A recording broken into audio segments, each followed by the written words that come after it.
Guys, let me know once you see my screen. It's visible now. Oh, visible, right? That's fine. So these are the topics I'm going to cover in our Linux for Hacker, whatever you want to name it, you can name it. Again, you might be seeing this fascinating word on the internet, Linux for hackers, for cybersecurity professionals, blah blah blah blah blah blah. So all in all, it's just a basic Linux. So don't blow away with the fascinating words. Hey, someone is saying, I'll go to the internet, I'll find lots of videos. They say hacker, Linux for red teamers, Linux for cybersecurity experts, Linux for what, everyone, right? So the base thing is it is just a Linux, and we are using a Linux distro, and top of the Linux distro we install the security softwares, something like Nmap, Metasploit. Since we are using the basic Linux, we have to know the basic Linux commands and how it really works and what is Linux. Clear? So these are some of the topic which I'm going to cover in this particular videos or training, you can say.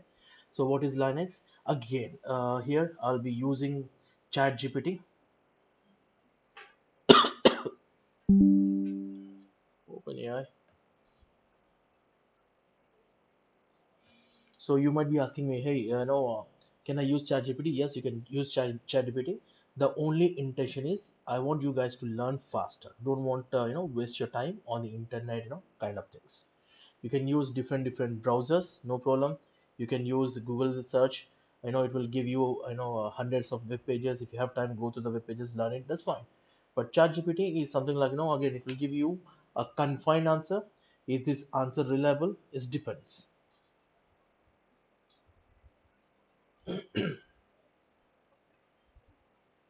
Okay, so these are some topics I have searched in the past. That's fine. Okay, first and foremost, what is Linux? What is Linux? So it says the open source operating systems, and created by Linus Torvalds in 1991. And after that, there are lots of development happen on Linux. Now you might be asking me question, hey, Kishore, what if it is open source Linux, can I develop my own Linux? Yes. So if you want to develop your own Linux do have a core, a kernel, you can say. uh,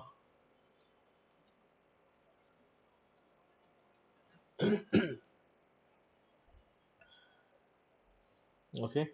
Let's which one shall we take? Yeah, this is perfect. Okay, if you see this image, right, are you guys able to see this image? Yes, Kishore. Okay, Yes, Kishore. we have hardware. Okay, my present system hardware is I got Ryzen 5500U processor. There's a business level processor with 16 gigs of RAM, and I do have 500 GB and 1 TB M.2 SSDs. I have two SSDs in this particular laptop. So all these hardwares will be confined in the circle. So out of the circle we have kernel. Kernel is nothing but the core or heart of the operating system. Okay. Now, Alekia will say, hey, Nankishore, you know what? Since you're saying the kernel is the main thing for the operating system, right?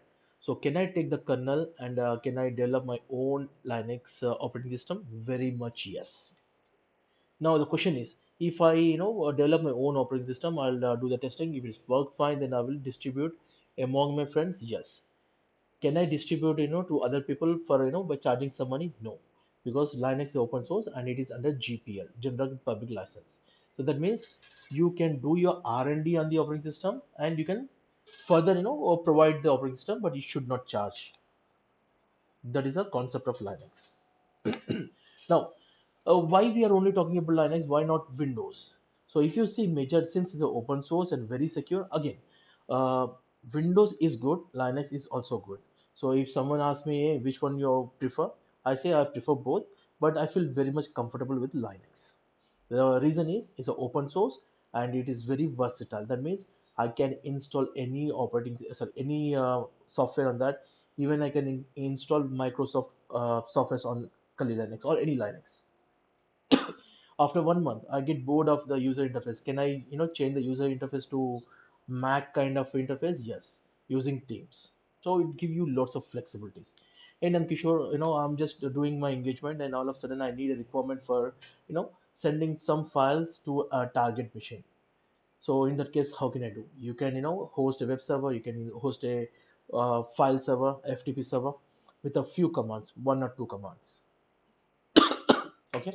And when I think hey, I don't want install all these things, I want to uninstall my servers. Yes, with one or two commands you can uninstall as well. So it gives you more flexibility than Windows. That's the only thing.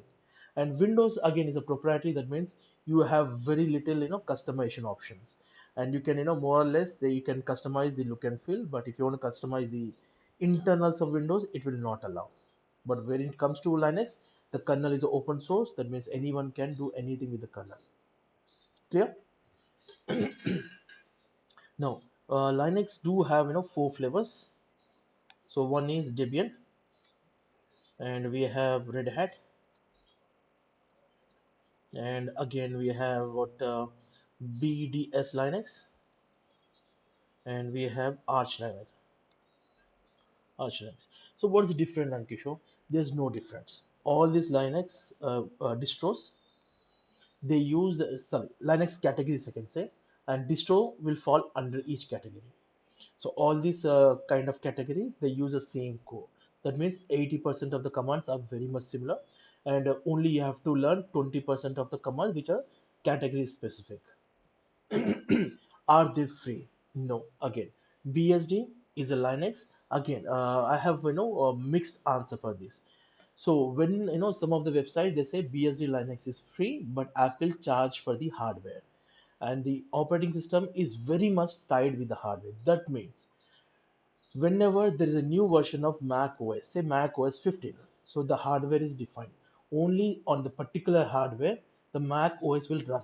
No other hardware. That means the signature, the hardware signature is already inbuilt into the Mac.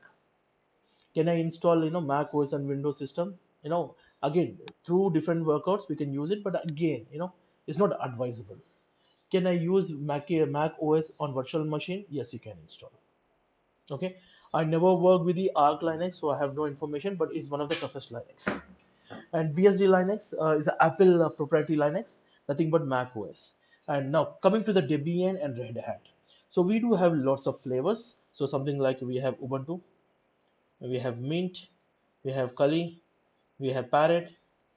So, sorry for the spelling mistakes. I'm just typing, right? Garuda. So these things. And the Red Hat we have CentOS, Red Hat, Fedora, and you have many things. Now, Nand Kishore, why we are focusing only on the Debian? Why not Red Hat? Now, if you see Debian distros are very simple and they are easy to learn, and Red Hat systems also easy, but it requires a little bit of study. So majority of the servers you find on the Red Hat, but again nowadays you are finding the Debian servers as well. Something like Nginx we have Apache, all these things. So these are the four different categories, and under each category you will find different distros. So the second question is, hey Nankishore, so we are learning the Kali Linux, okay? Kali Linux. Now, if I learn the Kali Linux, can I use the same commands in rest of the distros? Very much yes. There's no change. 95% is the same thing. The only 5% is the look and feel, the themes. So Ubuntu has different themes. Like you have Ubuntu Lite, you have Ubuntu Genome, Ubuntu what call Mint, and Ubuntu XFCE. These are different varieties within the Ubuntu. Okay. So again, these distros are categorized into different domains again. Domains like people who are developers. So what distro they have to use? So they can they have the specific distros they can use. For security professionals, so we prefer security distros.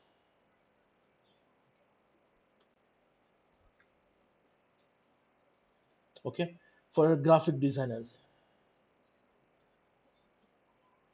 they used specific graphic design distros.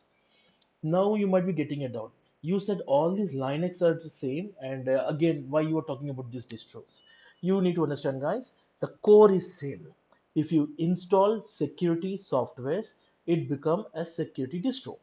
Now, if you install multimedia softwares, we have for Windows we have Adobe, Illustrator, Corel, or those kind of things. Even for the Linux, they do have free open source multimedia software which you can install. It will become a graphic design, distro. Same thing with developer. Developer, what they require? They require different IDEs, different programming languages. You install that, you will have a developer distro.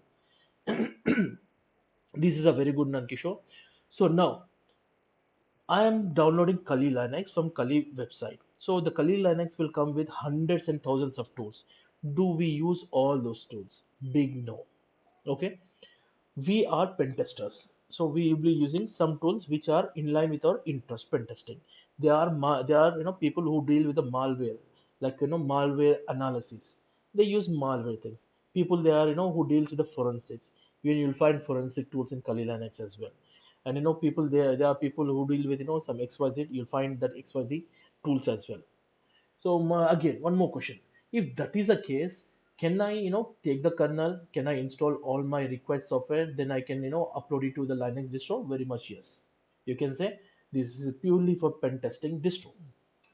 And there is one more called as Samurai Samurai framework, probably Samurai OS. I think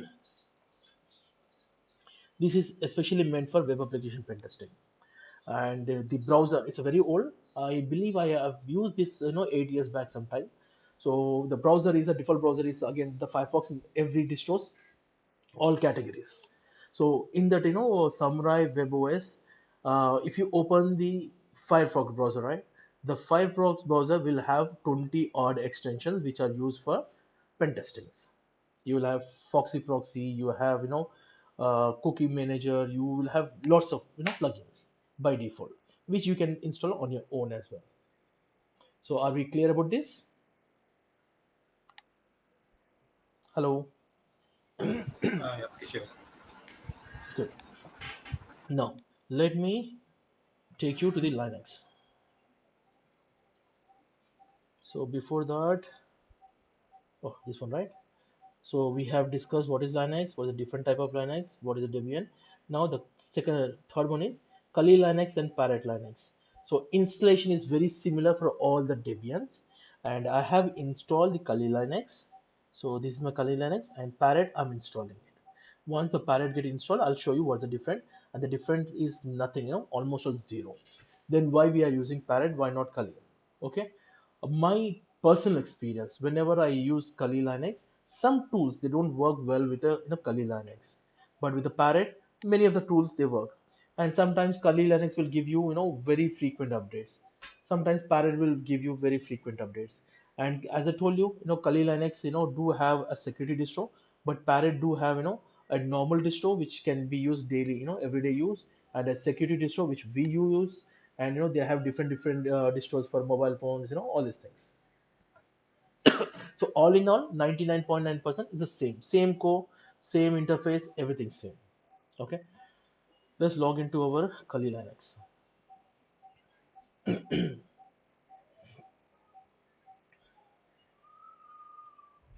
So first and foremost, once you get into the Linux, right, you need to know what kind of for a simple question, right? So you guys are using Windows laptop, agree? Hello. Yes, Yes, Kishore. Kishore. So what is the what is the operating system you are using? Windows 10. Windows 10 Win- and probably Windows 11. Windows 11. And our organization, again, please don't take Windows. the please don't take the organization name. We use an alias organization called Microsoft. Okay, so our organization laptops are Windows 11 laptops. So now you tell me what what version of Linux I'm using. First thing first, right? So first thing is uname -em. Okay, this will give you Kali Linux information, and it's based on Debian. That means they have taken the Debian and they have installed all the security softwares that become a Kali Linux. Then they gave a name called Kali Linux. Okay. Hey, is this the only one command? No, there are other commands as well. Let's check another command. Cat lsp hyphen hyphen anything probably.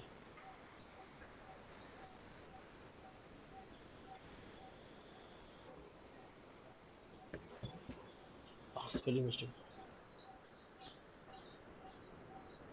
Still wrong? No worries. Check on the internet. Again, you might be thinking like, Nankishore, you have told me many of the tools which we use, but I don't remember. See, I'm a human, even I don't remember. Okay, so that's the reason. What we do is, if you know a little bit of the tool, then you can search on it. Hyphen A. Okay, it says this is the one.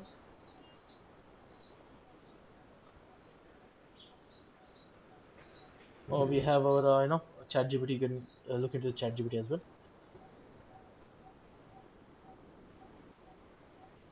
So it says Linux standard based information about your specific Linux distro. So just try this command, guys. lsb hyphen release, and let me try one more time.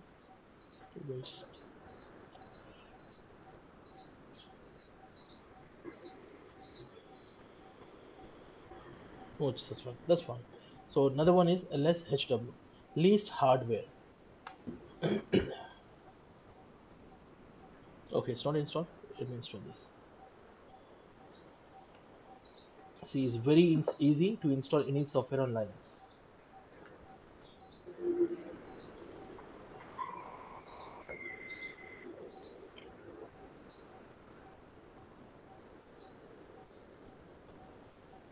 Okay,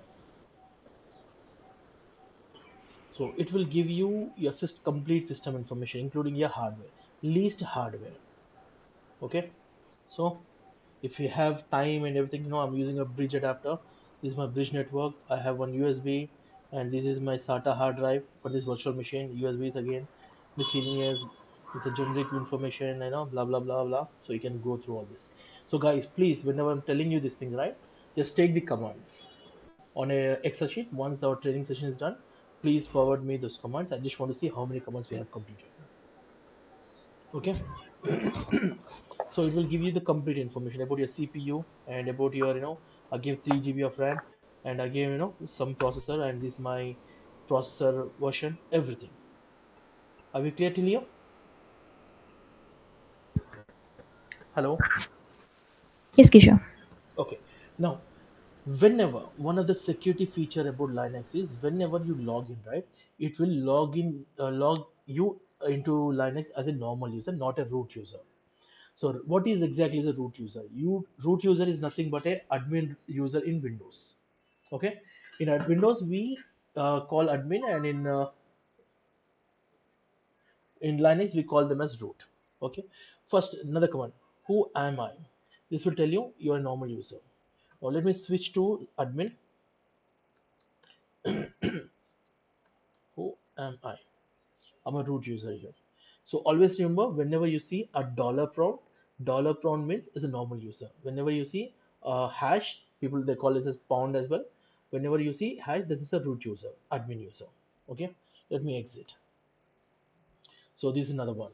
And now sudo hyphen I. Okay, cd root.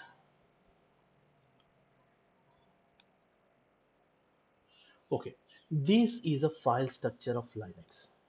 Okay, that means all the Linux, again in Windows we have directories, we have partitions, we have folders, but in Linux we don't have directories or partitions or those kind of things. So everything is a kind of directory, not folder, it's a directory. So root is a main directory, and let me explain you Linux file system. This is very much important, guys.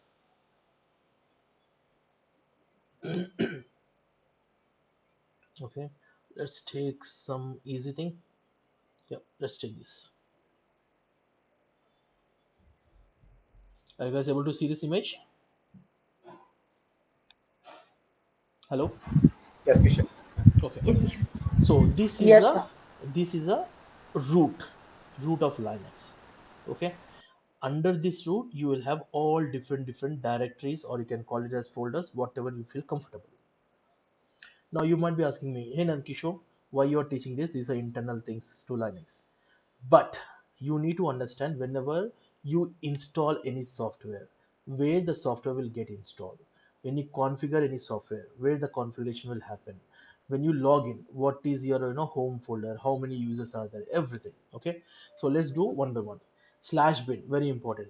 Slash bin will come contain all your normal commands like cd, ls. Ls is nothing but list directory, and windows command is dir, and cd is change directory, and windows again cd. Okay, and slash boot, it contains all the bootable files. So generally we don't touch this, we don't touch this as well. Now coming to the root, this is nothing but your admin home directory. So whenever you install, you install your Windows, right? So when you click on your say user, you get your download, document, picture, video, these kind of folders, right? The same thing you'll find for the admin in this root, root kind of folder. So let's check this. cd slash root. Okay, pwd is nothing but present working directory. Now I am under root, not this. So where is the root folder? So we have root is here. Okay, give me 1 minute, let me increase the zoom in, zoom in, and zoom in.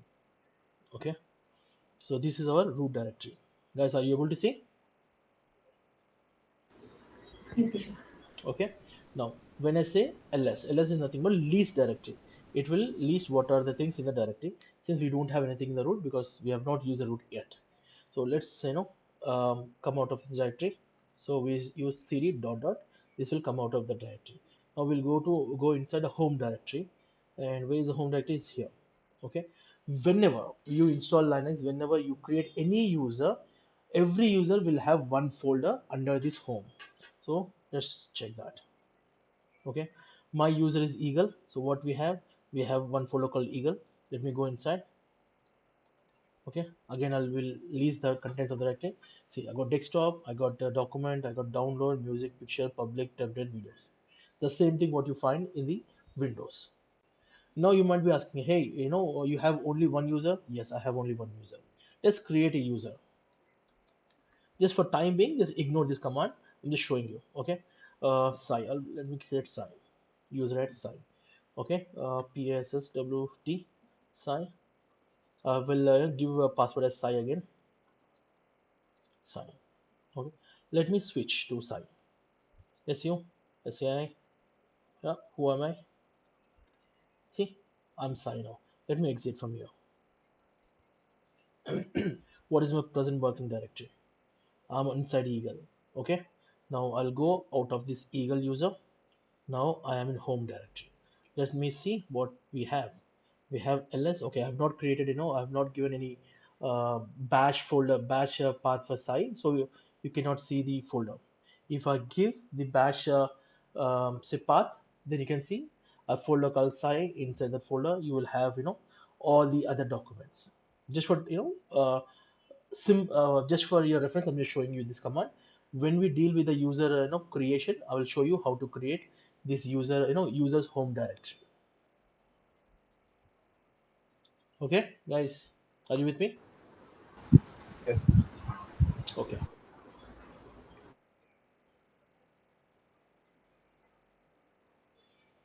So bin contains all normal commands, boot contains all bootable files, and root is admin directory. Dev, ignore that. Sbin is a special command which are applicable only for root. In order to execute this command, you use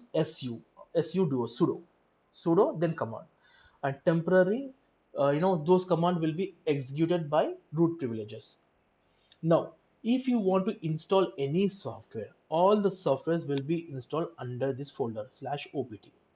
You install Java, you install Oracle VirtualBox, all third-party softwares will be installed in this /opt. That's really good, Nagisho. But what exactly is etc? etc is nothing but your configuration file.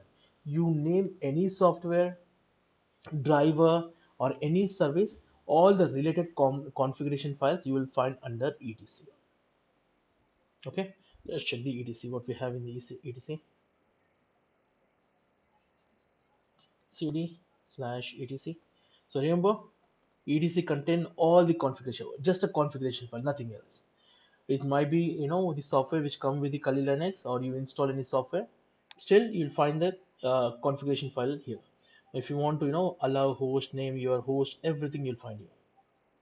The cron tab for, scheduling the jobs, or, you can say your shell settings, or your sudo settings, or your network settings. Where's network configuration, netconf, and can you guys see the network folder? Yeah, network folder here. Okay, so all the configuration files you will find under this Yes. etc. So now you might be asking, hey Nankishore, we are good, right? So why we want to play around with the configuration? Simple thing. When you install your web application, so when you install your Apache, when you install your FTP, or when you install your SSH, Telnet, or or any other netcat, so you need to do your configuration, right?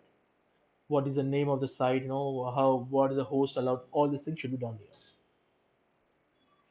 Okay, so all in all, etc contain all the configuration files. Yes, we don't require. Home is a home directory for all the users. You will find one folder for every user you create in Linux. Temp for temporary, L for library, we don't record again. Media users, again we don't record at this point of time. Slash usr variable is very much, all the log files. It might be FTP, it might be your system logs, all the log file and other things you'll find under VAR folder. MNT is a mount point, which we don't really use anymore now. Okay, so this is about the Linux file structure. So important folders: home, etc is very important, slash opt is important, and you don't use root folder, that's fine. And bin and sbin, these two folders contain the commands: normal commands, super user commands. Boot you don't touch, slash dev you don't touch, and temp if you want to clear, clear the temp. Again, I'll show you the easy way. And one important thing about temp, so this is, many times what will happen is you need to download some malicious software from the internet, malicious script you can say. Okay, when you download that, sometimes, the Linux system will not allow you to install, download that on your download folder or desktop, anywhere. In that case, the only folder, the place where you can download this kind of scripts are temp. Temp will allow you to download any kind of software scripts, whether it's good or malicious or bad, whatever it may be. From temp, you do your work, then you can, forward those things. Okay. Hello. Okay. And one quick thing you need to understand. So this is for the general Linux. Okay, you take Ubuntu, you take Mint and everything. But in security distros, what these guys have done, as I told you, they have taken the same core, but they have made some changes, and they have installed some softwares, and they named that particular distro as Kali Linux or Parrot or Garuda or, Black Arc, Black Ubuntu, you name it. Okay, here what will happen is all your Kali Linux tools. So these are the tools we'll be using. Okay, so these are different category. For information category, we have this many tools. For web application, we have this many tools. Vulnerability analysis, this many tools. Database analysis, password cracking, wireless, reverse engineering, exploitation, sniffing, post, exploitation, forensic report, social engineering, all these things, right? These are different softwares. In Linux world, we call softwares as packages. Okay, so in every Linux security distro, all the softwares are installed under USR, not under OTP. In general Linux, OTP, but in security distro is slash USR slash share. There'll be one more file called slash share under this folder. Let me show you that. Okay. Um, cd slash USR slash share ls. So these are all your security softwares. PWD. So slash user slash share. You guys name one security software package? Anything? Nmap. Yeah, Nmap, right? So this is M. So look for N. Where is Nmap? Nmap. Wireshark, Wireshark. Bobsuit. If I install Bobsuit, you'll find Bobsuit as well.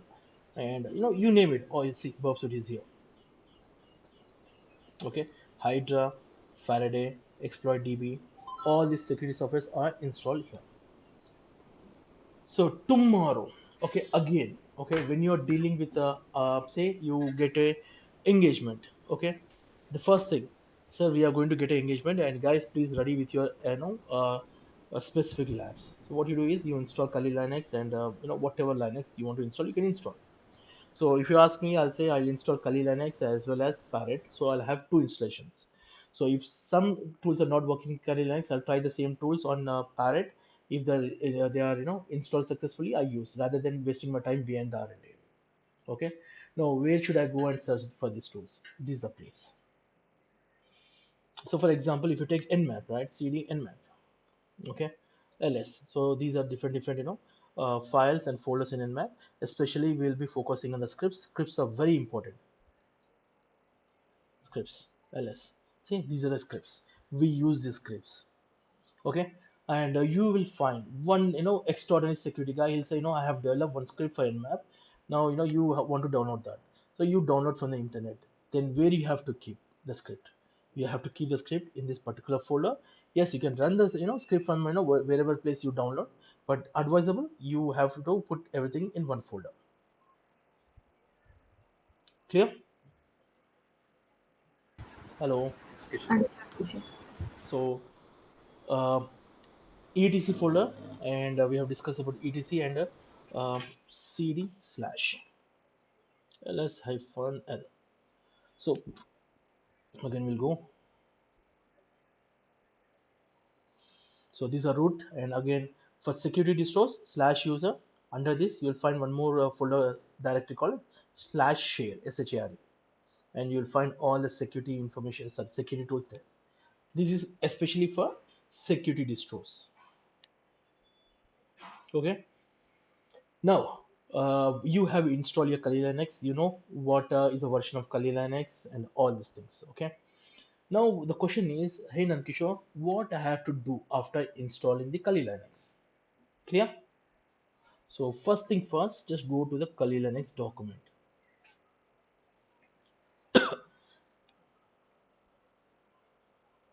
Okay, can you guys show me where is this? And this everything is changed, man. It's been very long. Let's go to the documentation, Kali Linux documentation. That's fine.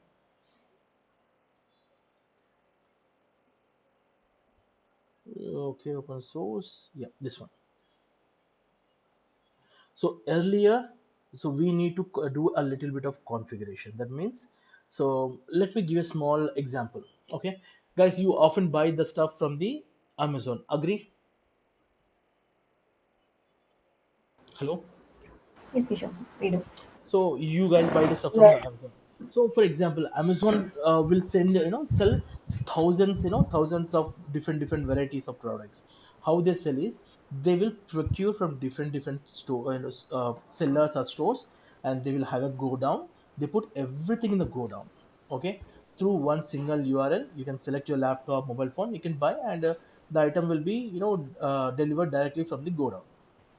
The same thing with Linux distros as well. Okay, software repositories. Okay, it's like a go down. So they develop the software, they collect the software from different sources, and they put everything in a go down, and they give one URL for the go down that is nothing but your source list. Now you have to take this source list, and this is a source list.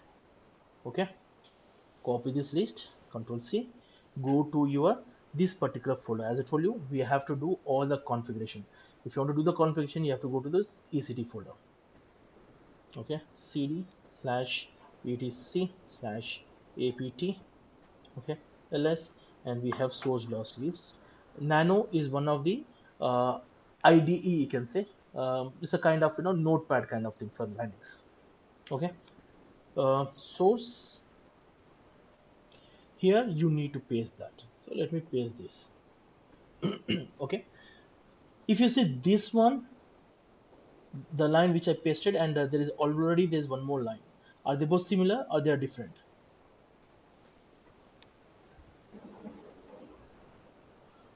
Similar. Similar, Mm, right? yes. Okay. So earlier they used to give this particular page as a say empty page or with a little bit information, and we used to go to the particular site and we used to get this source file and we used to include here. So since we already have, so what we do is we'll comment this one out. Okay. Now, question is, hey Nankishore, can I, I'm using a Kali Linux, source file, right? Can I use Ubuntu source file? Yes. If you want to use Ubuntu softwares on, Ubuntu specific softwares or packages on Kali Linux, then you can use Ubuntu source file as well. So once this is done, save this, exit, go here again. Let's just check this. What is this one?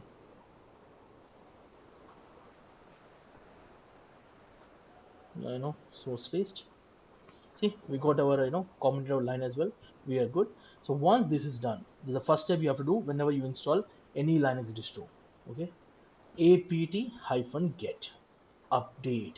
That means we are telling Linux, hey Linux, we have included a new source file. Please update that source file. It says yes. Okay. So it says Kali Linux downloading, Kali rolling in release, whatever it may be. The same thing. See, Kali rolling, and these are different things. Now we are good to install any software from that go down. Am I clear, guys? Whenever you are, that's the first thing you have to do. Now you need to update your Linux.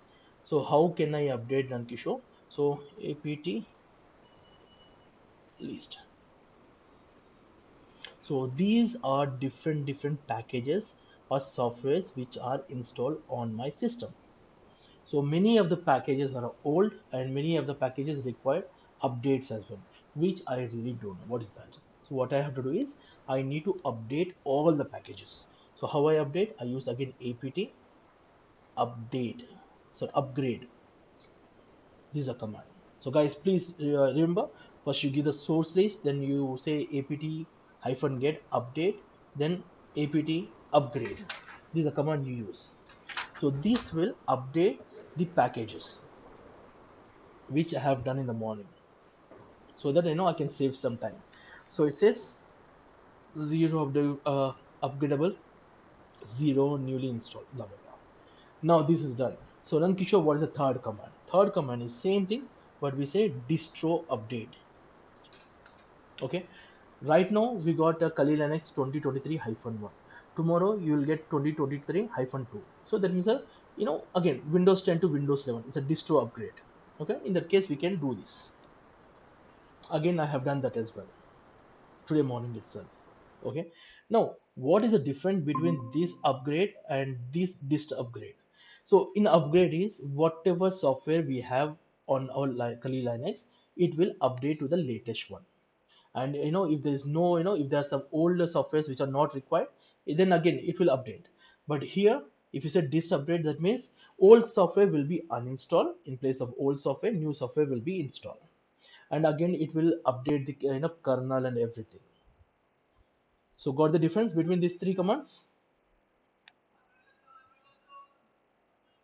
Hello. Yes, Kishore. Yes, Krishna. Super.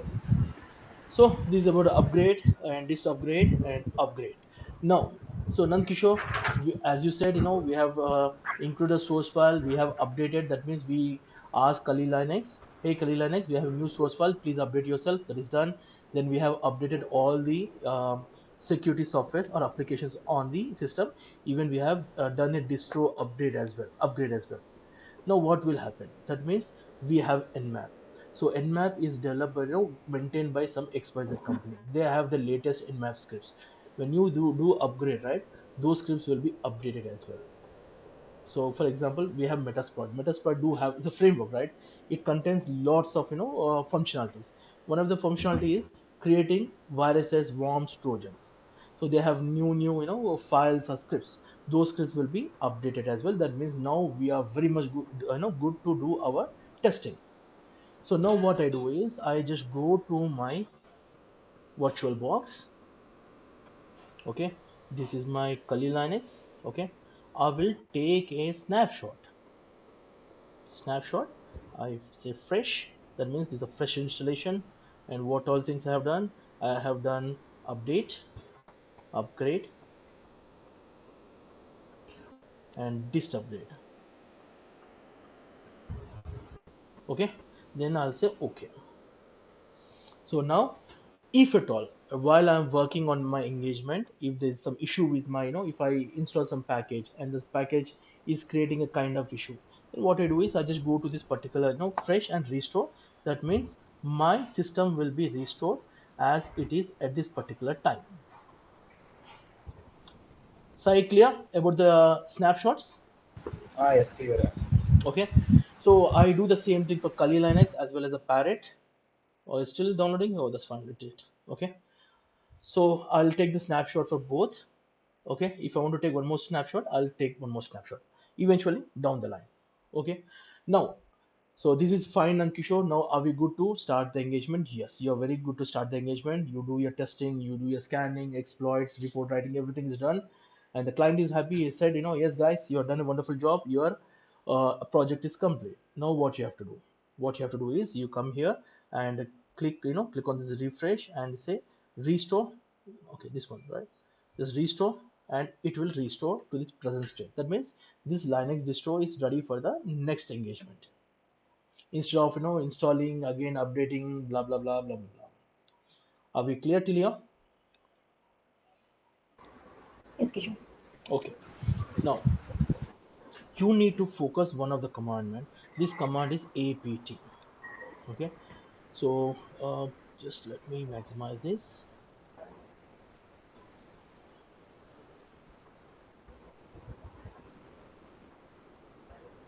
When I say apt or apt hyphen get is equal to apt, you can use apt or apt hyphen get, either ways you can use. Okay, for the software installation, do I require a normal user or special user for software? Who am I?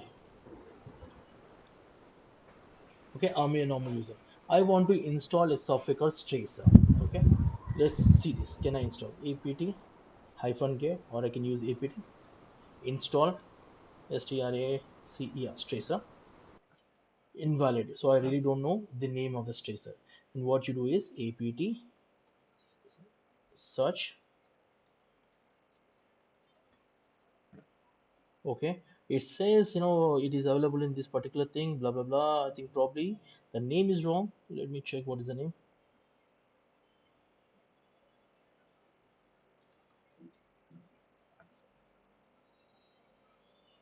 Stacer. Sorry.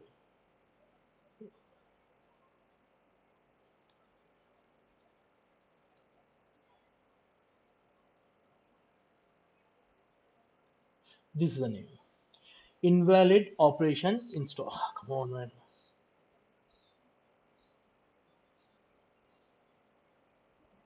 Okay, what it is saying, guys, can you tell me?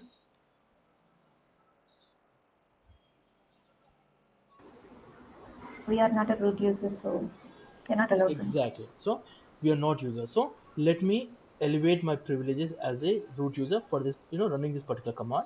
I say enter. I'll give the root user password. It will install the software. Now you might be asking, hey Nankishore, why you want to install this software? As I told you, when you start your engagement, right, you will don't install lots of softwares, and you will download lots of file scripts, whatever it may be. So again, one way is you can restore that, and using the snapshot, everything will delete. But another one, you have temporary files. Once you uninstall any software, you have residual files, all those things. How do I clean my system? So in Windows, we have something like CC cleaner. I believe you guys have used CC cleaner.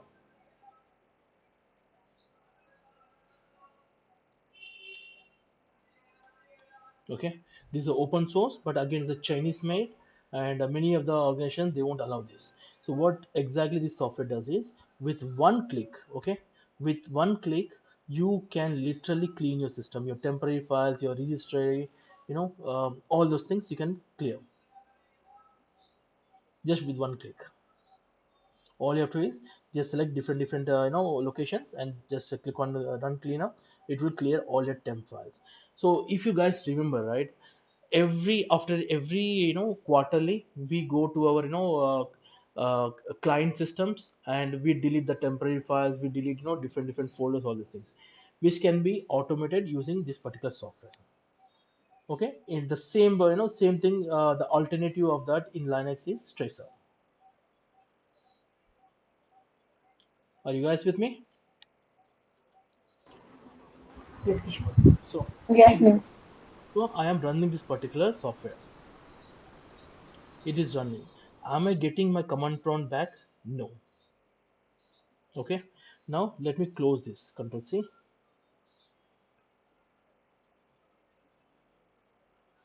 Yeah, quit. Okay. Same thing. Use up arrow and just put a ampersand next to it. That means the software will run in the background and you got your control back. So always remember this. Okay. Now let me give you a little bit of a tracer. So this is your monitoring tool. You can say you can clean, you can monitor everything. This is your CPU utilization. Memory utilization, I gave 3 GB, right? And I gave 40 GB, 1.3 GB is used, and remaining 15 odd GB, 25 odd GB is still available. And again, if you want to clean something, go here and add. Okay, startup. Okay, I have not installed any applications. Then same thing like Windows we have startup application. Even for tracer we can disable the applications from here. So why we have to do this? See, you install Java, you install VirtualBox, you install some XYZ software. Whenever you restart your system, after restarting, once you see the desktop, this application will load on the background. That will slow down your system. We don't require, but still they do they load.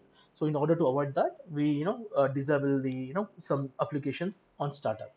And this is for cleaner, I believe. Yep. So I want to clear the cache, crash reports, application logs, all these things. Then click on this. That's all you do. It will do analysis. It will give you a you have application cache of 65 MB, blah blah blah. Then clean this. Okay, it will clean eventually. Again, this is for finding out something. This is for settings, or probably these all processes. Okay, the processes we will be doing manually, but here I'll show you. These are some of the processes. These are web server. Okay, if I want to start the particular service, I can click here and TOOR5 authenticate. Now the web server is running. So if I go to my website browser, say localhost.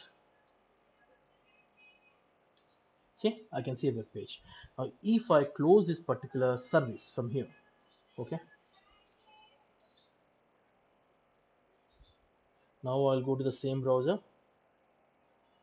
I refresh, see the difference. No website. Okay. Now you might be asking, hey Nankishore, this is very good. Can we do this? No. We do everything using the command prompt. I'm just showing you how to install the software. So Stressor is one of the well recommended software which I personally use on my Kali Linux system or any Linux. Okay, you can literally stop any of the processes. We will do the process analysis manually, which is very much important, because whenever you send or someone send you any malicious thing, right, it will run as a process. Then you need to see which process is a malicious process. Then you have to kill down the process. Clear? And these are other options, please explore. This is nothing but your task manager. And again, this is for probably this is for packages. So if these are all different packages. The same thing is apt list. Okay. And what is this? And this is same task manager kind of things. Again, I got CPU. If you have multi-core CPU, you have two CPUs here. There's a two I've given only two CPUs. If I give 4 or 5 6 CPUs, you'll see different graphs. And one for the load, one for the hard drive, blah blah blah. And this is what oh yeah, this is the web server kind of things. And again, just explore this kind of thing, explore these things, guys. And this is what I was talking about. Apt repositories, nothing but your source files. Right now we are using one from the Kali Linux, that is enable. And this is we have commented out other two things. And these are the settings for probably. So are we clear about this, Tracer? Yes, Hello. Kishore. So Yes. let me Yes, you are. close this tracer. So Nankishore, we have installed, our work with the tracer is done.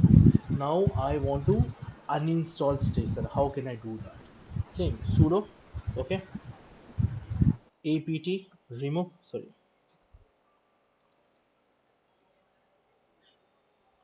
okay, So 1489 KB is removed. Click yes. The software is in uninstall. It's good, right, guys? Super fast. You can install any software, and now you can uninstall any software. Now there's one more command you need to know, which is nothing but sudo apt purge, and you can give software name as well. So what is the difference between this command and this command? Both commands are used to uninstall the software. When you put install, that will install the software. Then what's different? So when you use remove, right? When you use remove, it will uninstall the software, but some residues it will not remove. It will keep it. So tomorrow again, if you install, right, the residues probably it might be a configuration. If you can use the same configuration, the installation will be much faster.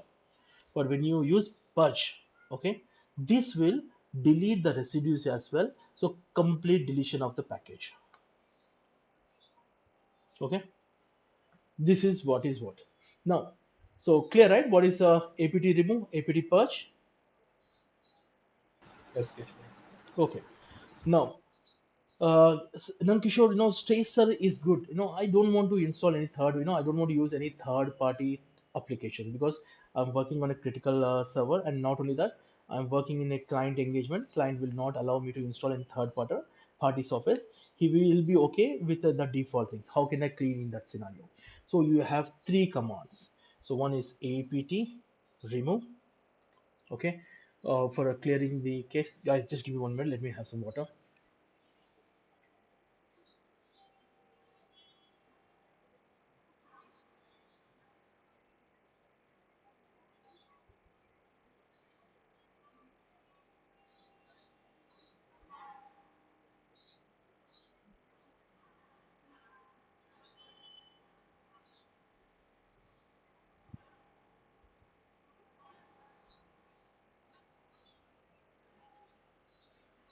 Yes, guys, I'm back. So it's not APT. So if you want to, explore all the commands of APT, just click -H. This will give you all the commands of. Oh, come on, man, what is this? Yeah. So these are different options for APT, and my recommendation is go with this APT. APT is a default, command to install any package, uninstall, upgrade, configure everything in Linux, all Debian flavors. But again, if you want to do the same thing in Red Hat, it's yum. Okay, now I want to clear the temp, so I have commands like apt clear clean, sorry, apt clean probably. Okay, it requires sudo credentials, sudo, that's it. It will create the temporary files. Again, I want to fully clear the temporary file. That means auto clean. Okay, it will clear all the temporary files. Is it good, guys? Right, just with a few commands we can literally remove everything. And there's one more command is auto remove, which will automatically remove all unused package. For example, now you install one particular package, okay, and tomorrow again, after 1 year, 1 month, 2 months, you're not using the package, so the package became old. So if you want to remove that, then you can say apt auto remove. So it will again remove all the old and unused package. Okay, fine. So apt command is very much important, and please do your R&D on apt command. Now you might be asking me, hey Nankishore, how can I do R&D on apt command? So again, we have two options. One is ChatGPT, another one is what? Uh, Google. So ChatGPT here,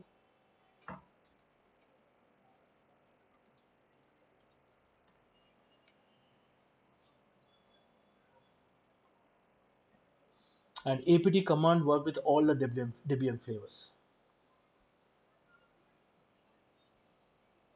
Clear, guys? So you don't know some software, then you can use a wildcard character. You can search for that as well. Apt example.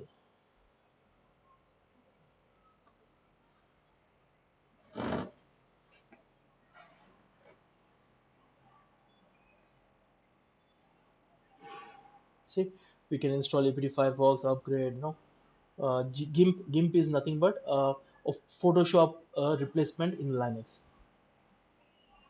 Now I want to install Python, but I really don't know what version of Python I want. So I can use apt search and Python. Let's try that.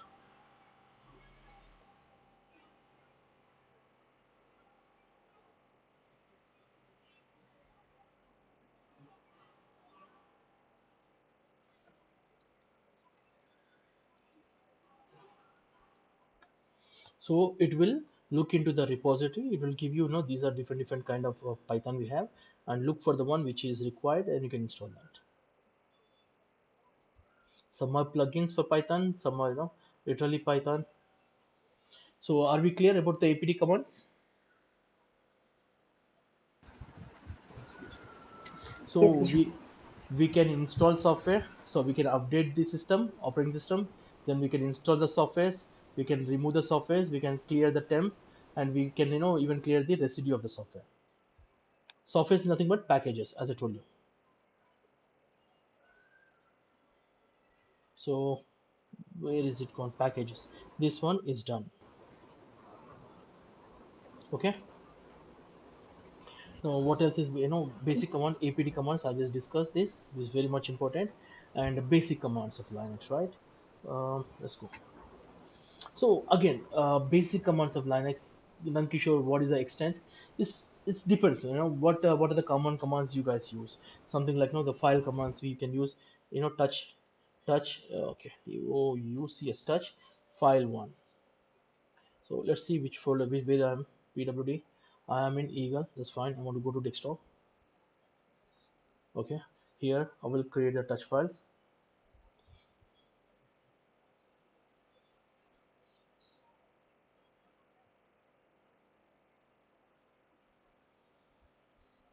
Okay, see one file is created. And what it will do means it will create an empty file. Now you can open that empty file, you can write whatever you want. Hey, I want to create multiple files. Yes, file 2, file 3, file 4. So like that you can create multiple files. Now you might be asking, hey, already file 1 is there, so again you're writing file 1. What will happen? It will rewrite, overwrite. See, 1 2 3 4.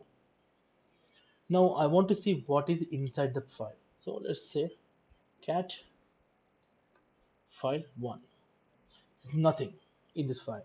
So again I want to type something into, I want to input something in this file. So I can double click on the file. I can say I can use any kind of application here. What application I can use?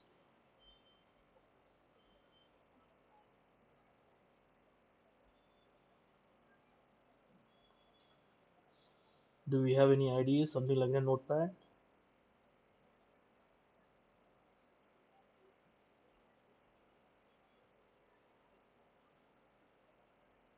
Okay, no worries. So before that, right, before that guys, let me give a little bit information about the IDs. So this one is file 6, I'll say. Again I need to choose some software.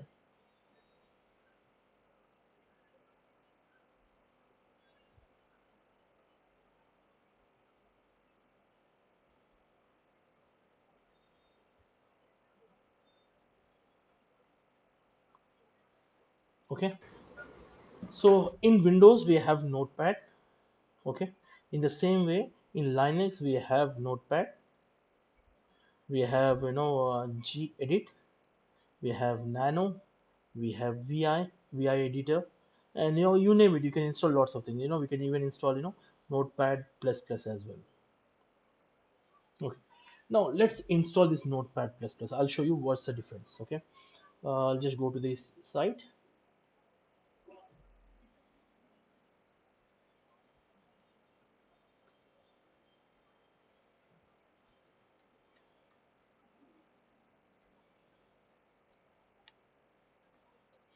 So guys, I'm telling I'm writing here as Ubuntu. As I told you, Ubuntu is also a Debian flavor, so I can use Ubuntu, Kali Linux, whatever it may be.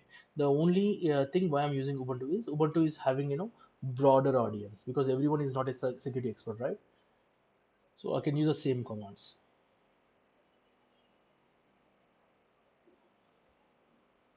So this is a Notepad plus plus, and where are the commands we have? Okay,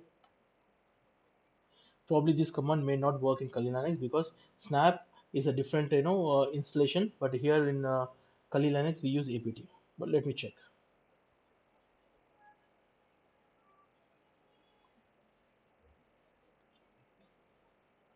Okay, normal thing in Windows when we give me where is this one? Come on, guys.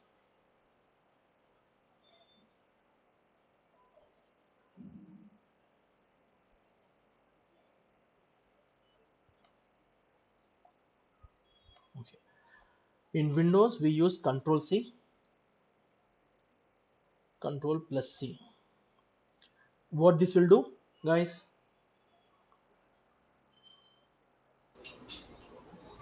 It is copy paste. See, cut and paste. Control C for copy, Control X for cut, and No, Control cut. plus P for V paste. for paste. Okay, these for Windows. But for Linux, you have to use Shift, Shift plus. It does the same thing.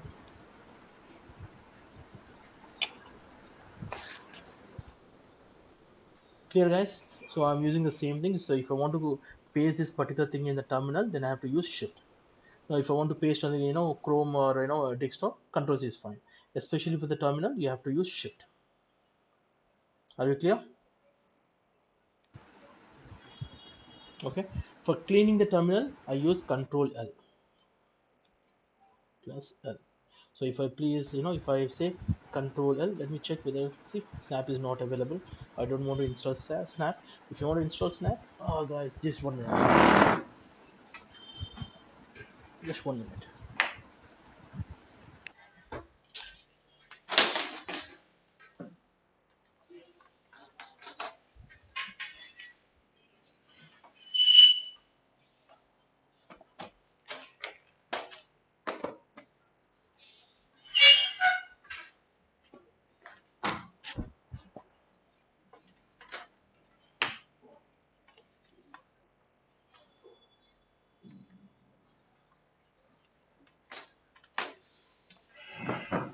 That's fine. So Snap is another installer, but in Kali Linux we have apt. Let me install Snap.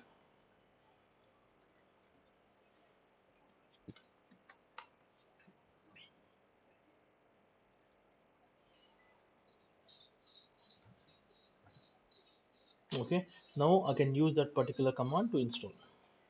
Still it says no Snap. Just 1 minute. So let's forget about Snap. I want to show you a different one. I don't want to deviate from the stream. So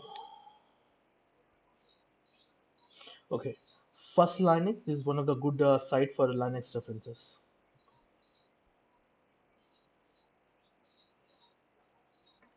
Okay,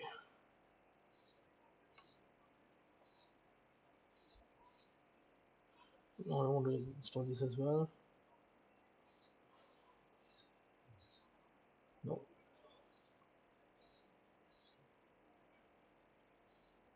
So basically, Notepad++ is not a native application in Kali Linux. So it was developed by some XYZ company. So what we have to do is we have to take that company repository URL and we have to paste that URL in source.list. Then again we have to do apt update. Then we can install apt install Notepad++. That's how we can install Notepad++. So you guys can try this. And again, let me, what's it, this one?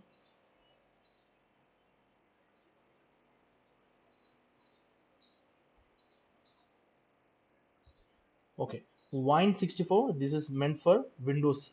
If you install Wine, then you can install Windows based application. So Wine, what it does is it will open a window. In that window, you can find all your Windows based applications, something like Microsoft Office or any other Microsoft Office.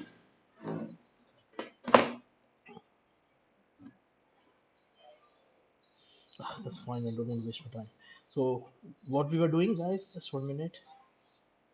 Forget about Notepad++. Yeah, we were dealing with the file. So this one is clear, right? Control L. So just press Control L. Everything will be clear. Now, Nankishore, you know what? I want to create a file as well as I want to write some content. So you have, a VI we can use. Okay, I'm a big fan of Nano, so I use Nano. Let me say some, none.txt. Okay, I can write whatever I want. I am training on Linux. Then if I want to save, Control O, so save, Control X for exit. Now I have none.txt. See the content.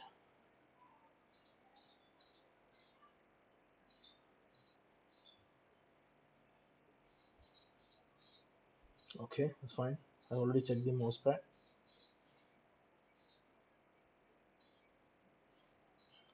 Okay, open. Yeah, see, I'm a trainer. I am training on Linux. None.txt. Now, Nankishore, I want to see the same thing from command prompt. Cat none.txt. See, I am training on Kali Linux. Now, you might be asking me, hey, Nankishore, so you know what? I want to include some more stuff to this none.txt. How can I include? One way is open the file and you can write straight away. Line 2, line 3, and line 4. So then you can save. You have save button. Just normal what you do on your Windows notepad. Close it. Now if you say cat none.txt, you'll find all these things. Clear, guys? So again, gedit is one of my favorite editor as well. Gedit. Okay. None.txt. Okay, it's not installed. Just let it install.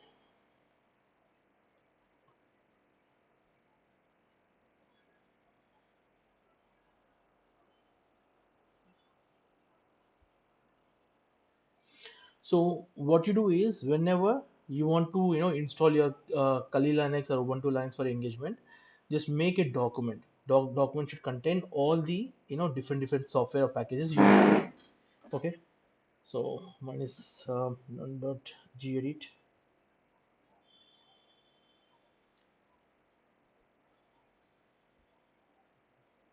Can you see? So I can literally write whatever I want to write. So this is with the file management. Now guys, you know what? I have given the file. What next, Nankishore? But you said we can use a multiple user because Linux is a multi-user operating system, and I don't want anyone to see my Linux files. How can I do that? So before that, okay, let me remove this. Okay, Linux permissions. Linux permissions. We have three different categories. We have owner, okay, then group, then we have others. Okay, before owner I'll put a star. I'll tell you why I put a star. Okay, so owner is a person who has created the file. Since I'm the owner, because I have created this file none.txt. Group, if I put all you guys in one group and the group name is something like let me create a group, sorry.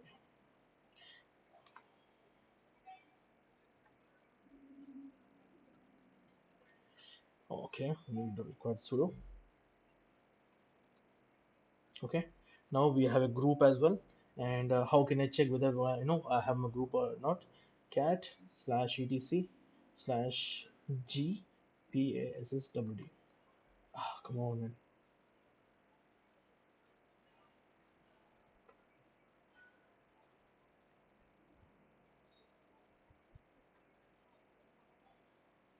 So this I have two users, Eagle and Sai. And why can't I see the group?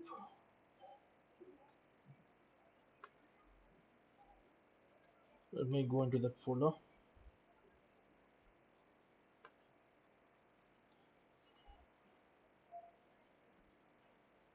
Let's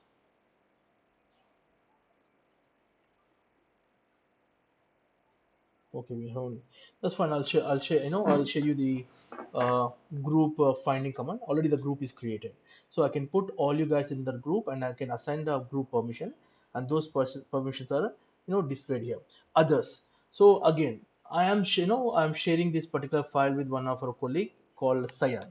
Okay, is neither owner, is neither a part of the group. He falls under other category. So for every category we have three things. Okay, say we have dash dash dash. Okay, so when I say dash dash dash, the first dash will be read, second dash will be write. This is very much important, guys. These file permissions, I'll tell you, whenever you download any script or anything from the internet, which we 100% will download either from GitHub or some XYZ sources, in order to execute those things for various purpose. Probably, you want to test, you want to exploit, you want to, what create a virus. This is very much important. Okay, then execute. So these are the three dashes here, dash dash dash. And again, for the same, even for the group we have dash dash dash, and for the others we have dash dash dash, and for the order. Okay, now read, just remember this: read is 4, okay, write is 2, and execute is 1. I'll tell you why. Now, Nankishore, I have created my first file. This is none.txt. So let's see. Cd, okay, ls, cd desktop, ls. So I put none.txt. Okay, ls hyphen la. So if you see none.txt, it got dash rw dash r dash dash r dash dash. These are the default permissions. So default permissions is dash. Again, remember dash. We have r, w, and dash. Okay. For the group, we have r dash and dash. For the others, we have r dash and dash. So that means the owner is having read permission and write permission. The group is having only read permission. Others also having read permission. Guys, just 1 minute, guys. भैया चिपन भैया, चिपन भैया, हाँ भैया. I think వస్తాను ఇప్పుడు మీరు app through చేయండి. మీరు ఒక హాఫ్ అన్ అవర్ టైం ఇస్తారా, నేను మీకు పింగ్ చేస్తాను, కొంచెం మీటింగ్లో ఉన్నాను. చలో. Okay. So now, hey Nankishore, this is a very sensitive file, right? I want to take off the permission for the group and or others. I want to keep all the permissions only with me. In that case, how I have to do? So in order to change the permissions of any file or folder or directory, you use a command chmod. Okay. Now chmod, then I have to give the permission for the owner. So I can put read, write, execute. X means execute. So I can put the same thing: read, write, execute. Since already I have read, write, execute, I can put like this. Okay. Or then I can say order. Or simple thing is I can say read, write, execute. 4 plus 2 plus 1. I have 7. Okay. I want to remove the read is 4, right? So I don't want anything for the group or owner. I can put 0 0. So let's try. Okay.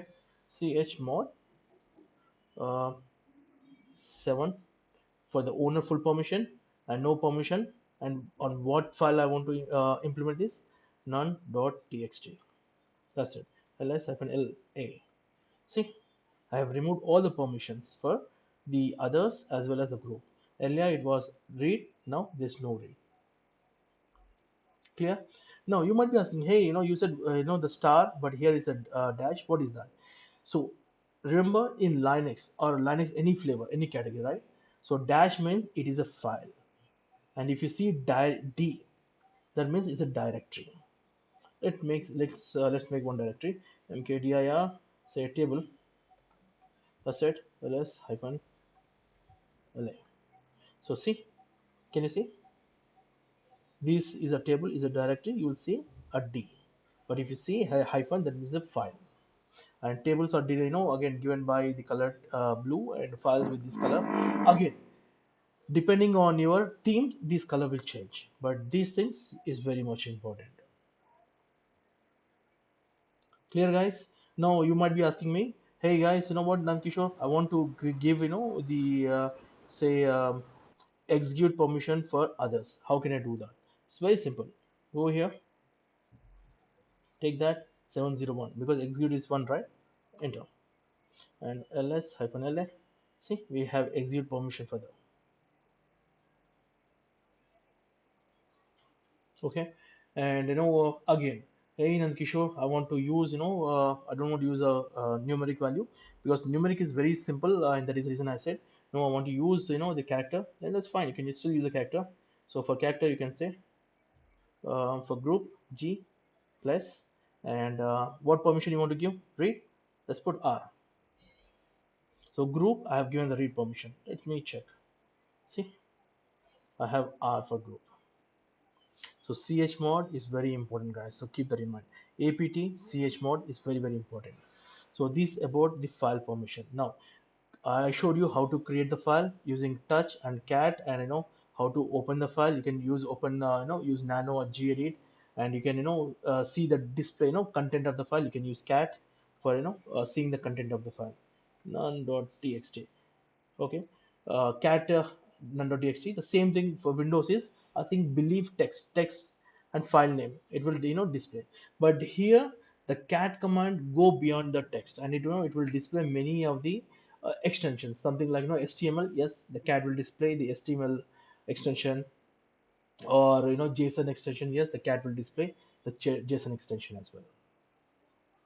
Okay, again I showed you how to give the permission to a file and folder.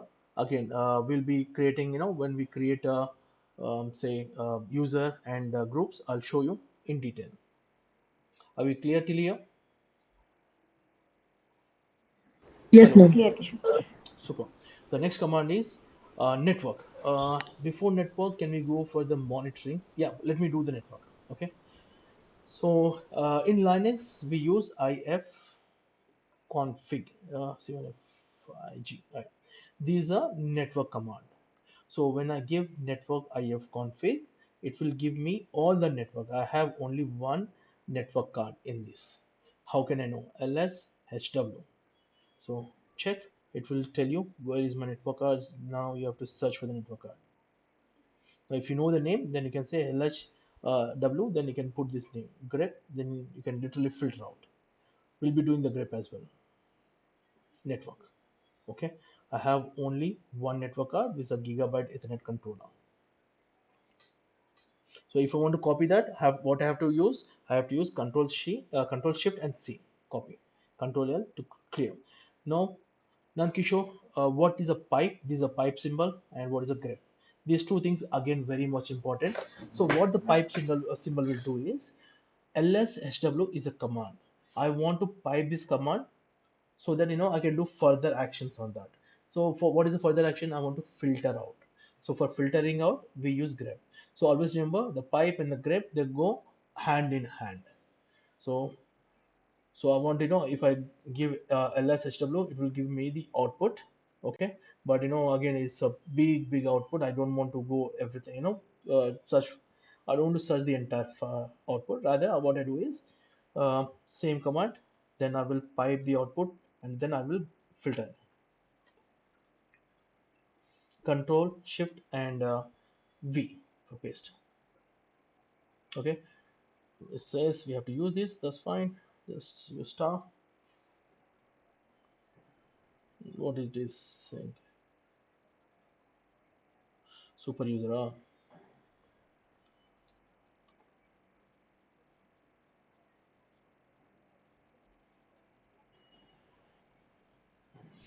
Again, we can use wildcat characters for network.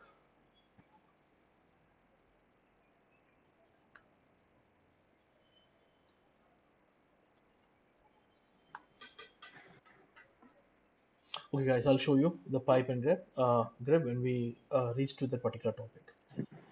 So for remember, for time being, pipe is something, the output we are passing it for other actions. Then grep is one of the action wherein we filter out.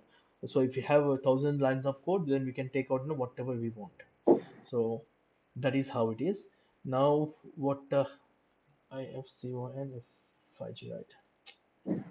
IFC1 F5G config. So I have only one ether an adapter, and I got the information. So I got my IP address. Guys, can you please go on mute? Okay, IP address, I have my subnet mask, I have broadcast address, blah blah blah. So always remember the IP is very much important, the subnet mask. So the question was, hey Nankishore, I have two VMs, they have the same IP, so is it a problem? Yes. And you see these kind of things when you know go in an organization. It's a very common phenomenon. What will happen is, I will turn on my system, Malaki will turn on her system, or someone in the organization they'll turn on the system, and all of a sudden they get IP conflict message. What does it mean? That means two systems are having same IP, and you get that message. How can I rectify? Simple, restart. When you restart, the DHCP will refresh and it will assign you a new IP to you or other person. Okay. Now, can I have same IP for two different systems? Yes, but not in the same network. In the different network, you can. So how can I know whether there is a different network or same network? Based on your network mask. Okay. If this one changes, that means you can have same IP. If this one is same, then you cannot have the same IP.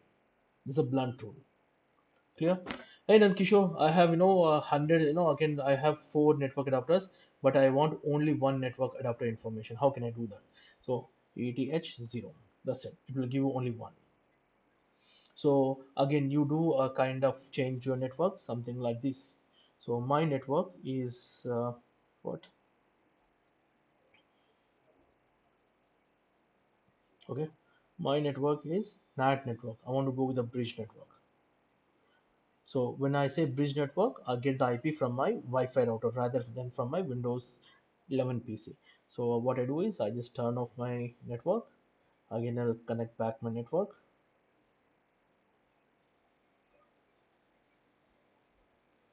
Okay, ifconfig. So just a minute. It's still processing the IP. Yep, it's done. See, I got a new IP. Hey Nandkishore, I don't want to disconnect my network. Is a kind of thing because I have multiple VMs, blah blah blah. Then how can I do that? Simple thing is ifconfig ETH down. This will disable the network. So for that you required the sudo permission. Okay, now it is down. Now if you want to up, then put up. It will refresh the network adapter. You get a new IP instead of restarting the system. Clear, guys? Yes, Kishore. Now you might be asking me, Yes. hey Nankishore, uh, this network thing is fine, but how it will be helpful in our organization.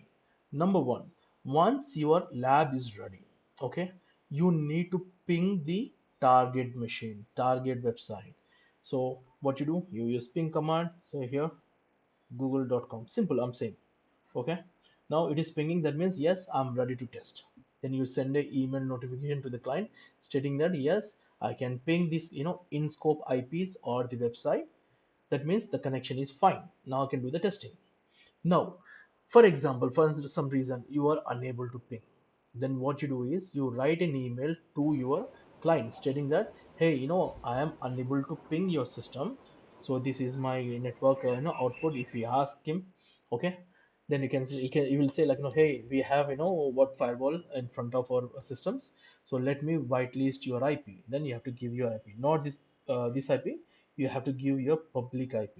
So when I say public IP,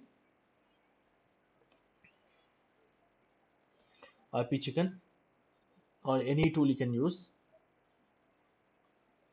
it will display the public IP and just provide the public IP.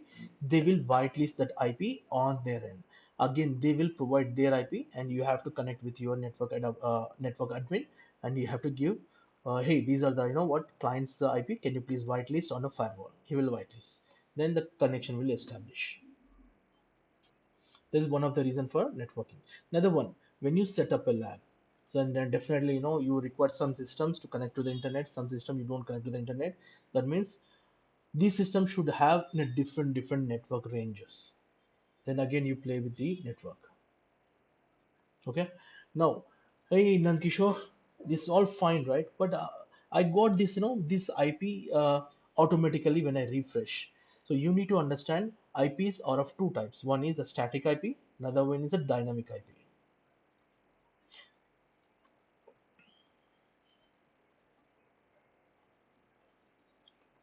So where we use static ip, where we use dynamic again.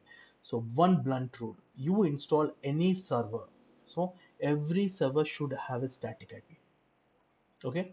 And for example, we are working for Microsoft. Okay, Microsoft do have 4 lakh 5 lakh users. Okay, and they have thousands of servers.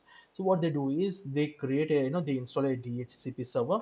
So it's called DHCP server. Guys, just 1 minute please. Hello. Yeah, so who's this? Oh, sir, please go ahead.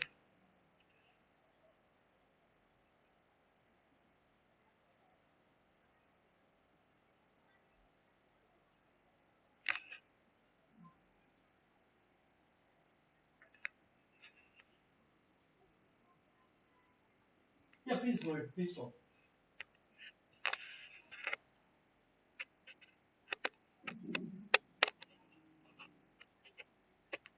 Ma'am, I know all those things, so what you're trying to say now?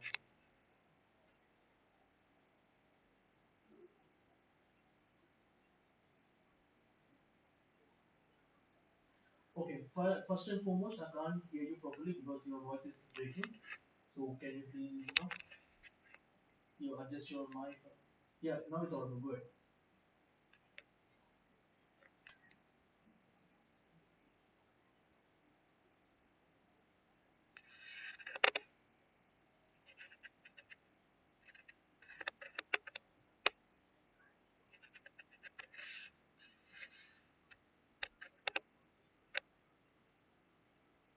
Fine, ma'am. I'm just waiting for your technician to come and visit me. Thank you. Nothing. Please, please help me out with the administration. Thank you.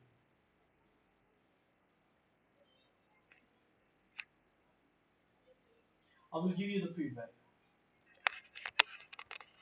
Yeah.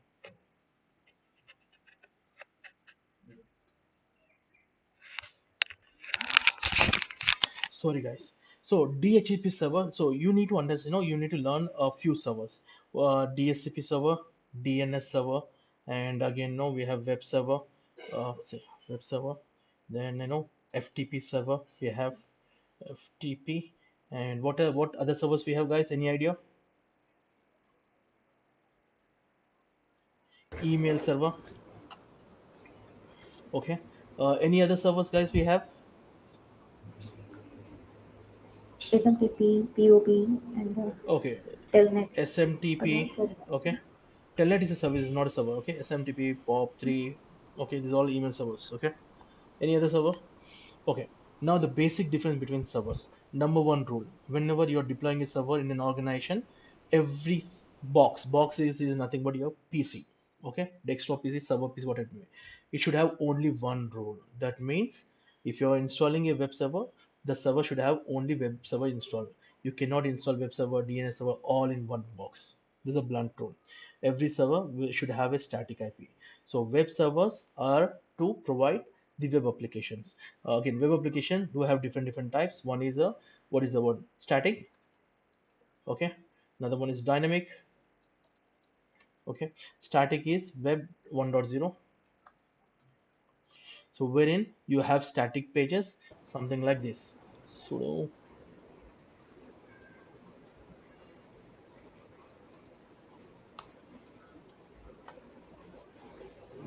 okay, that's fine.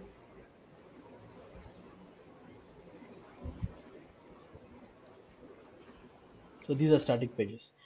Can I do any interactions? No, it's just providing me some information. This is nothing but web 1.0. Clear? Okay, and another one is dynamic, which is nothing but web 2.0. So nothing but your Amazon kind of things. Amazon. Okay, wherein you can interact with the web application. That means you can provide the input, based on the input, they will provide you the products. So for example, I click on this amazon.com.in, the Indian store. So I say I want a Samsung, ultra notebook. I'll search and it will display. This means you are interacting. This is nothing but a dynamic. Web 2.0. So under Web 2.0, you have something like web server and application server. Application server. So what is the difference between a web server and application server? Web server is nothing but your Apache wherein you host your web pages, and application server is nothing but we have Tomcat, JBoss, these kind of applications. So this will provide you interactions. That means we can deal with different sites, all those things.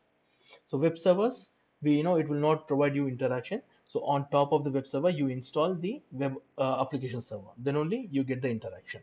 So for static pages, you use only the web servers, something like Apache. Apache, come on guys. And we have IIS from Microsoft, IIS from Microsoft. We have Nginx. We have many other servers. Okay, and for the application server, we have Tomcat and JBoss. Clear about Web 2.0, dynamic websites and static websites, guys. Hello. Yes, Kishore. Okay, now we have one more thing called Web 3.0, which is the latest one. Web 3.0. The entire setup will be on blockchain. So I don't want to get into detail. Blockchain is nothing but decentralized. That means Alekia will be hosting a part of the application, I'll be hosting a part of the application, Shavanti will be hosting a part of the application, so like that. So when we all contribute, then is a complete application. So if Sai want to buy a mobile phone, that means Sai will buy a mobile phone. For him is a simple web application, but the changes will reflect on all our systems. Now what will happen in that scenario if a hacker try to hack Shavanti's? Again, in order for a successful hack, he has to hack Shavanti system, my system, Alekia system. Like that, there are hundreds of systems in different locations, which is very difficult. That's the concept of blockchain, just simple terms. Okay, now DNS. So DNS is nothing but a registry. Say for example, Microsoft is having 4 lakh pieces, 4 lakh users, and in that 4 lakh users they have 50,000 servers, just servers. Now all remaining 4 lakhs 50,000 users, they are having laptops. The servers are nothing but desktops, high-end desktops, you can say. There should be some mechanism wherein they should hold all the information, right? So what are the web servers, what are the user information, all these things. So everything will be held by Active Directory. And DN is nothing but domain system, which will hold the information about the servers, only the servers.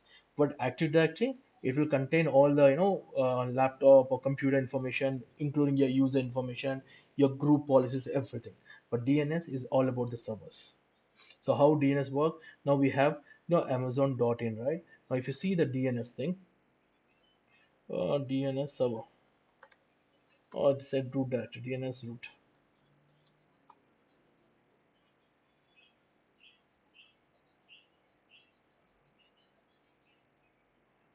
Okay, we go to the image. So the DNS will start with a dot. Let me take something which one is good. Simply, okay, we'll take this one. This is simple. Okay, so everything start with a dot. Okay, first it will go to the dot. After that we have, for Amazon we have dot in. So it will look for the in. Then under in again it will go for the Amazon. So that's how the DNS will work. So DNS will contain all the server information, and that is the reason people always target the DNS first. When they target the DNS, they get all the server information, which server is having which IP, and what is the role of the server in the organizations. So some attacks for DNS is for before that some tools. We have some Dig is one of the good tool. We have NS lookup, and we have DNS enumeration tools in Kali Linux. We have lots of them, and we can do DNS zone transfer,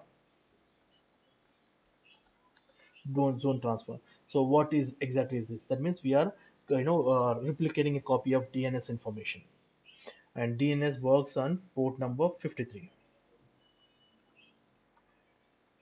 53. Okay, it may be TCP and UDP both.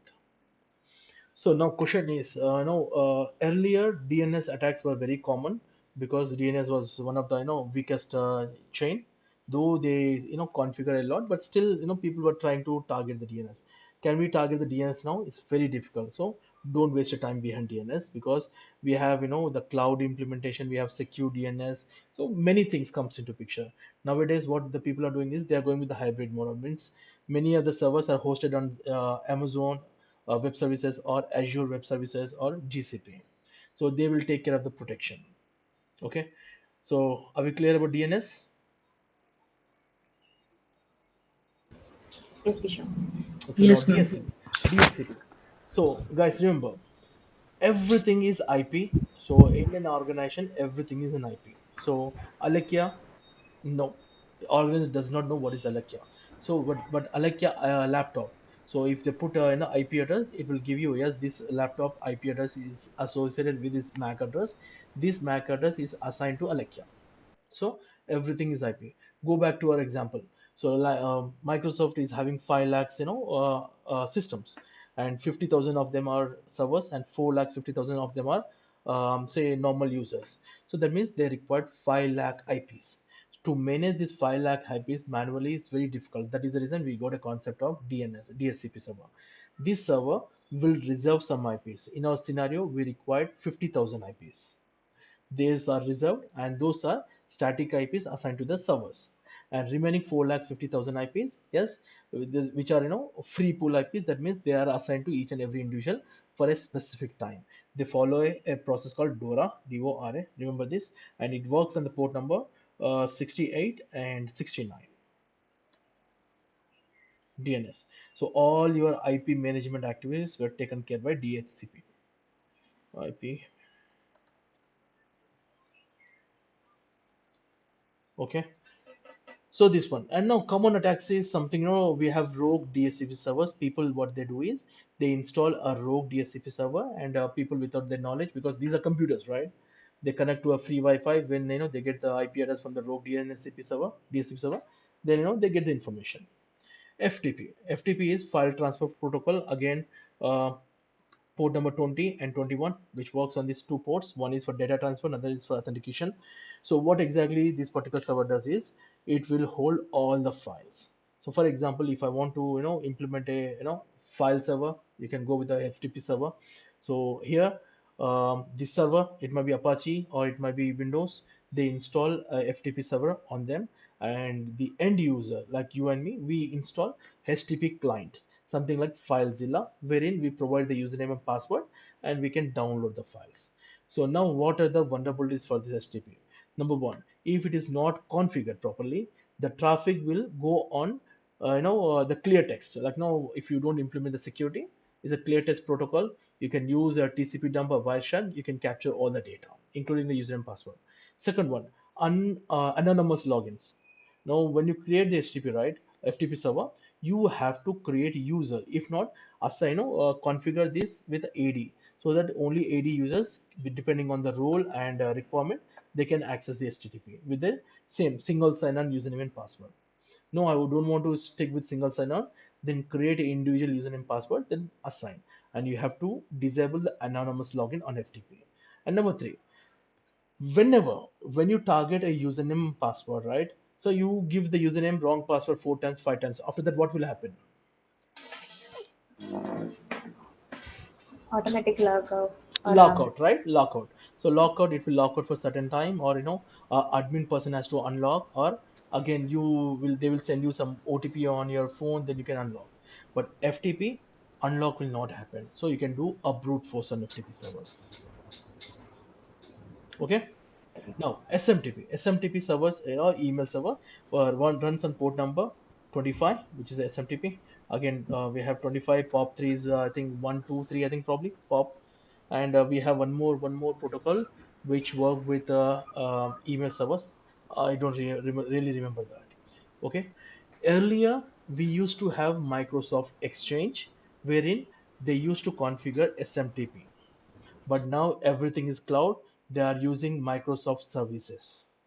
So whatever your organization username password, you got it right, they got a subscription base. That means every year they pay this much amount of money. So you get an email address, you get Outlook, you get Word, PowerPoint, Microsoft Excel, like that.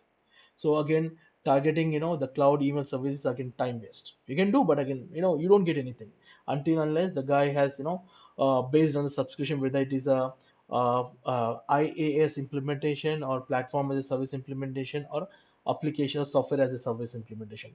In software as a service implementation, again, no point, because all the security is taken care by the service provider, cloud service provider. Platform a little bit, but IaaS is everything you have to configure. So these are some of the things about the server. Again, when we deal with the servers, we'll tell you each and every server how to install, how to configure, then how to attack them. Okay. Apart from the services, we have some, servers. We do have some services. Some services like Telnet, Telnet, which is 23 port number. We have SSH, Secure Shell, port number 22, and we have Netcat. Again, it depends on different, port number. And what other services we have, guys? Guys, any other services? That's fine. SSH. It's covered already, SSH. Okay. So when you install the server, right, web application, now I have installed Apache 2. This is running, web application is running. So this is nothing but the server run as a service here. So in Windows we call services, and in Linux we call them as daemons, background services. Are we clear? Hello. Yes, yes. Okay, since my Apache is running, so related log files, very much important, guys, very much important. Whenever you attack, you will leave your traces in the log files. You need to clear it. That is the reason we need to know where the log files are stored, default log files. So in a very secure configuration, what they do is they change the log file, say kind of location from one place to another place. Now if I want to see the configuration file of Apache, where can I see the configuration file of Apache? It is in /etc folder. Okay, here these are all different configuration files of Apache. You can go to any of the folder, you can make changes so that instead of the default configuration you can have a custom configuration. Are we clear? Hello. Yes, ma'am. So what else? Let's stick to this. Okay, files and directories we have done. Basic commands, okay, we are dealing the basic commands. And again, as we progress, again, there's nothing called basic commands, but the commands which we often use. And I have shared you one Excel sheet. It contains all the commands, guys. So my saying to you guys is just go to each and every command and see what exactly is happening. Now one of the command, right, hey Nankishore, I feel something is wrong with my system, I feel some malicious activities happen. Then we have something like netstat hyphen AND all network, all TCP connections I want. N is for don't do any DNS, naming conversions. So it will give me all the connections going out of my system. Foreign address are the addresses which are on the internet, and these are my local address, and these are the ports on which this particular service is running. Establishment, I have a connection. Okay, so these are some of the basic commands, but I have given you the common commands. Almost all 130 odd commands I've given you, which are we use regularly. Only for Linux, not for the security purpose. Okay. So this is all about basic commands. We have done with the basic commands as well. And for grip and pipe, again we have done searching. Okay. In Windows, right? In Windows, everything is a GUI. You press Control F and you the search. Give me 1 minute, guys. Let me have some water.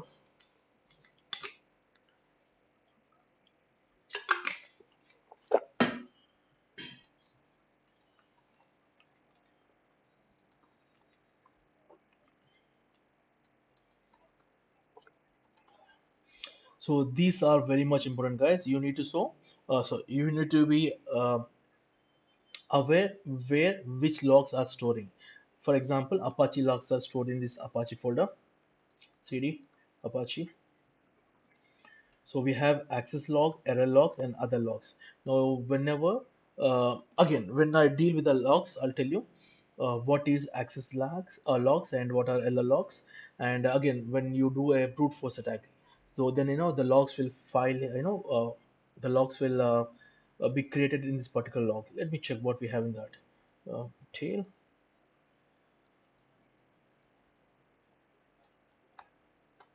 Okay, so we have created, we have accessed the web site using the Mozilla Firefox browser. So those kind of logs, but in real time it will give you the IP as well. Our IP is this local host. If someone is attacking you, they will provide you their IP, again at what time, what date, and what activity they have done. So get is we have requested, that means we have just accessed the page, we have not done anything to the page. So again, we have used Mozilla Firefox and the status was 200, that means yes, we are able to access the web page. So you need to literally, you need to know where what logs are storing. If you are using if they are using Nginx, you have to look into this folder. And for database logs, Postgres. Guys, am I clear? Yes, Just good, guys, just give me 1 minute.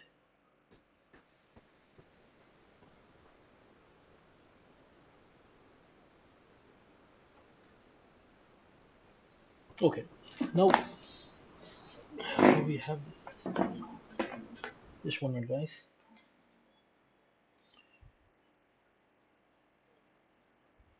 Yeah, compression and decompression.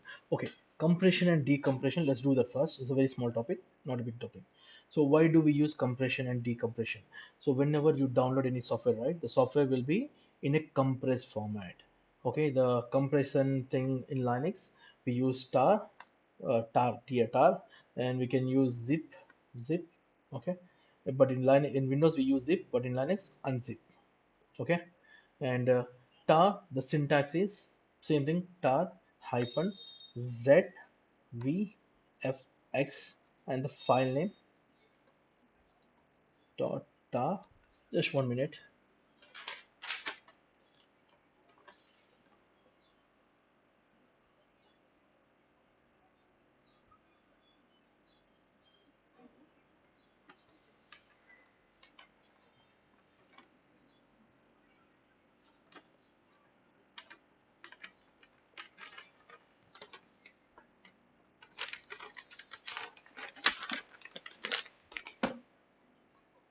Okay, tar dot, you might see gz or just 1 minute,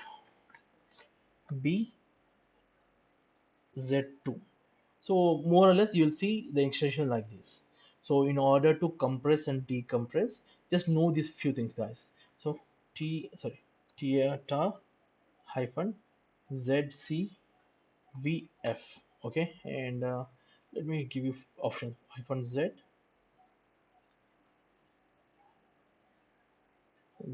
hyphen c hyphen v, so small v, hyphen small f.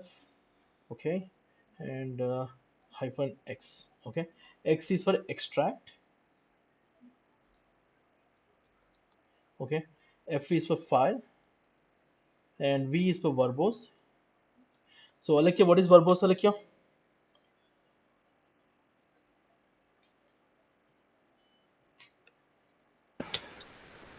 hello. Yes, Alekya, what is verbose? In order to print our output in the screen, we prefer verbose. If we increase means we have to use double Yeah, verbose. yeah. So to see the output on a screen, we can use verbose. C is for compress. And what else we have? Z, I don't remember Z, but again we have one more called T, I think probably hyphen T. Okay, so again you can use different options and the same file name with this. So if you want to compress, then you use C. If you want to extract, you use X. If you want to see what is inside the compress file, then you have to use T. Then the file name. Rest of things are very much similar. Clear? And I don't really remember what exactly is Z. I can search. Tar hyphen H. Okay, and here, yep. C is for compress archive, D is for directory, T is for to see what is inside the compression. Do we have Z? I think probably Z is not here. So these are some of the extensions or usage you can say. We have example. Okay, hyphen T is to list what is inside the archive, which we used often, and C is to create a compression file, and we don't use A. X is for extract, and V is for verbose. So these are a few commands which can which you guys can use with the tar files, compression and decompression. So you download any software from the internet, it will be in this format. So if you want to decompress, then use hyphen Z X, then and you can use V, and you can remove this X. So this will decompress, then you can install the software. No, Nankishore, I do have some files I want to compress, then you can use C instead of X. No, I want to see before I uncompress what is inside the compress, the compressed thing means hyphen T. Are we clear about this, guys? Now, again, Ankishore, but there are some compressions in, what, say Windows, something like the WinZip or something like. The extension is .zip, .zip. Okay. In that case, you need to install the unzip. Control C. Okay. Sudo apt install.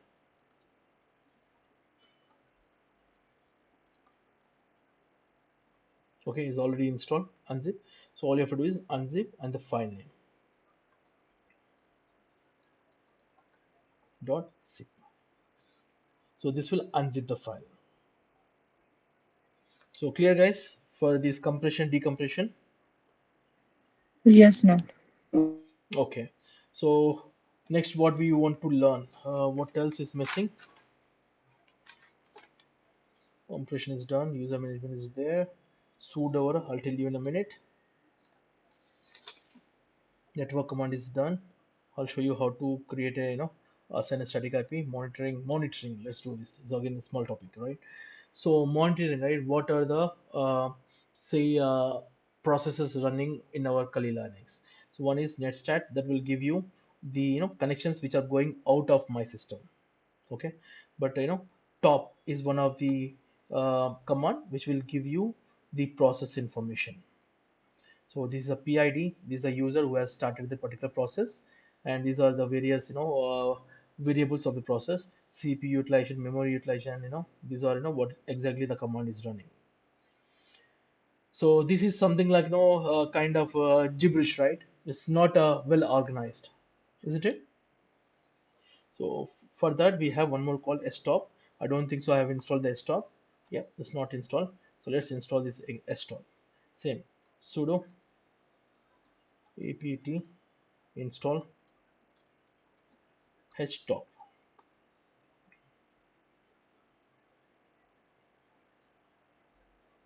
So meanwhile, again, I'm just giving you a small, straight away commands. You can say top hyphen h.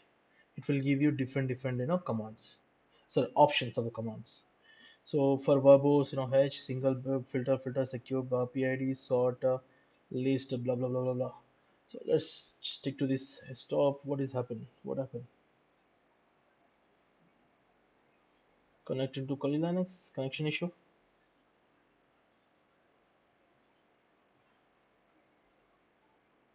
I think some process is running. Let me check. No process running, right?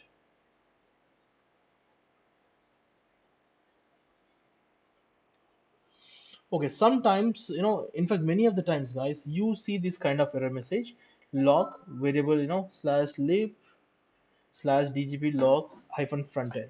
In this scenario, what I have to do, Nankishore, the simple thing is just delete that. So in order to delete any file or folder or service, we use rm. Rm is nothing but remove. Okay, rm, just use sudo rm, then slash var slash lib slash dpkg. There's nothing but Debian package manager, Debian package, sorry, log hyphen frontend. Yep. Let's install this. Still again it's locking, right? Now let's see. Control C. Sudo -i. Stop.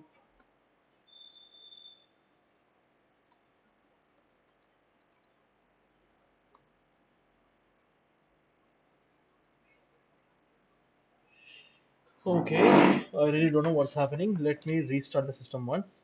It should fix that issue. Reboot.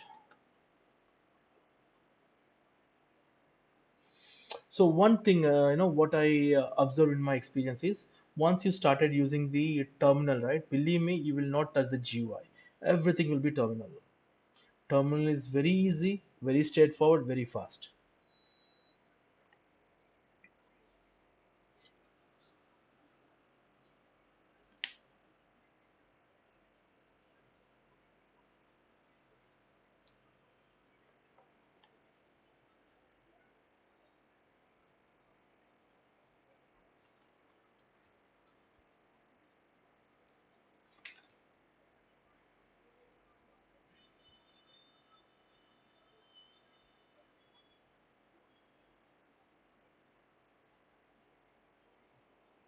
Okay, let's install that. Sudo -i.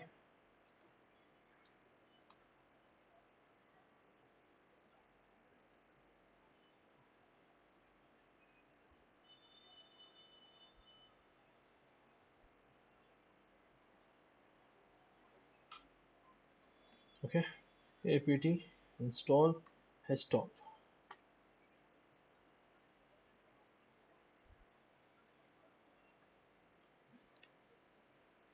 So I have restarted my machine and is highly recommended if you are using Windows system daily restart.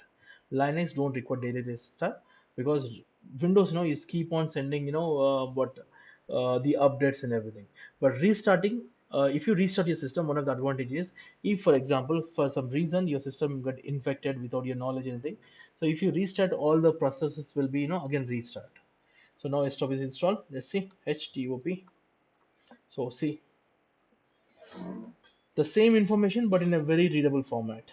So this is your, I have a dual core CPU. I gave two CPUs, right? So first CPU is 8.6, 8.1, 7.0, 8. This is a memory. I gave 3 GB, and this is swap memory, and these are all processors. These are users, blah blah blah, and these are the commands. Now what I do is I'll start the Firefox.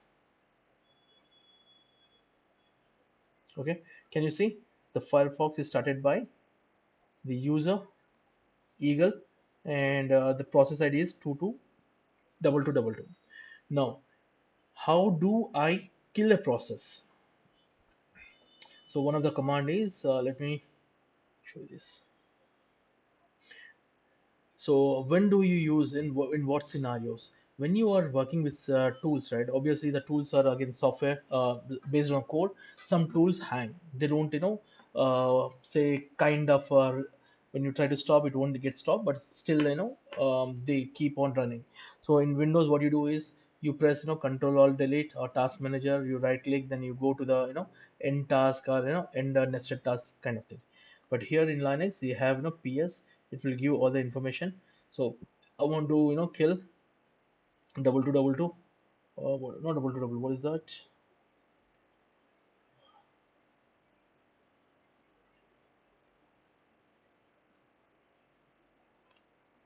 Yes, -h z shell and 1 minute. Let me.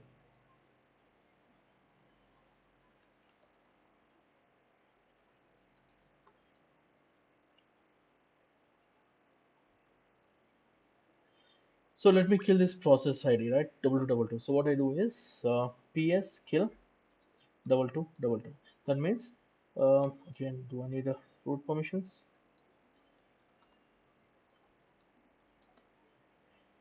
SSPL simple list output thread mesh out blah blah blah blah.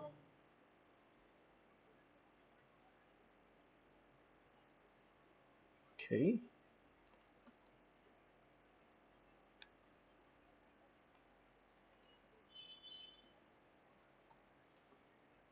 Okay.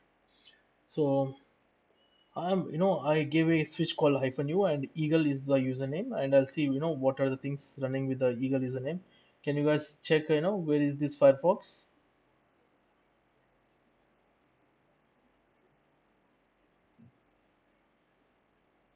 Web content, blah blah blah. Yeah, Firefox is double two double two. Again, it's not running. Let's delete delete something, guys. Let's delete what we can delete. Let's end this 26.1 processor. So ps kill um, Yeah, kill system will work, 2681. right? Sorry, If kill 2681 will work, right? So we need to give PS kill. is it kill or I think probably, oh yeah, it's kill, sorry, my mistake. Kill 2681. That will kill the 2681 process. If I give the same thing, see, you don't have 2681 here. So let's do the same thing with the, thanks Alekia for correcting. Again, the Firefox is disappeared from here. Okay, sometimes sometimes it won't go, it won't what refuse to die. In that scenario, what we do is we give hyphen 9. So that means forcefully we are killing that hyphen 9 and the processor ID. What is the process ID? Just go here, sexy. Where's the Firefox is this one, right? 4427, 4427. Okay, now you need to understand, right? Hey Nankishore, Firefox, you have opened one Firefox, but you have hundreds of, tabs within the Firefox, or you are opening, two, three windows of Firefox. That means there will be one parent process. You have to kill the parent process, or the respective child process or the tabs will kill automatically. So for the soft killing, we can give, kill and the process ID. For, forcibly killing, hyphen 9 and triple, the process ID to kill that, forcibly killing process. Now I want to see, what are the a process created by user. That means use ps hyphen u and give the username, and it will give all the processes started by that particular user. Are we good, guys? Here, ps hyphen h, come on, man, ps. So this will give you information about process, different options of the process, how can you use that. So htop is something wherein we can monitor what process are running, how much memory it is taking. For example, in scenarios, right? You install Nessus. Nessus, what will happen is when you scan lakhs of, thousands of IPs with a Nessus, so eventually Nessus, will create lots of junk and Nessus will hang. In that scenario, you use this kind of monitoring tool and you go and you kill the process. Guys, are we good till here? Understood, Kishan. So now, so this is about process. Let's okay. Now, Nankishore, that is all good. What about the disk press? We are talking about the memory. We have talking about the CPU, and we have spoken about the process as well. But what about my disk press? DF is nothing but your disk. So it will give you. I have only one disk, which is 40 GB. Again, this is something like in more like a mechanical format, which is not human readable. So if I want to see in a human readable, how can I do that? Hyphen h is a human readable format. It says I have one hard drive which is 39 40 GB. I use 14 GB out of that, and still the available space is 23 GB.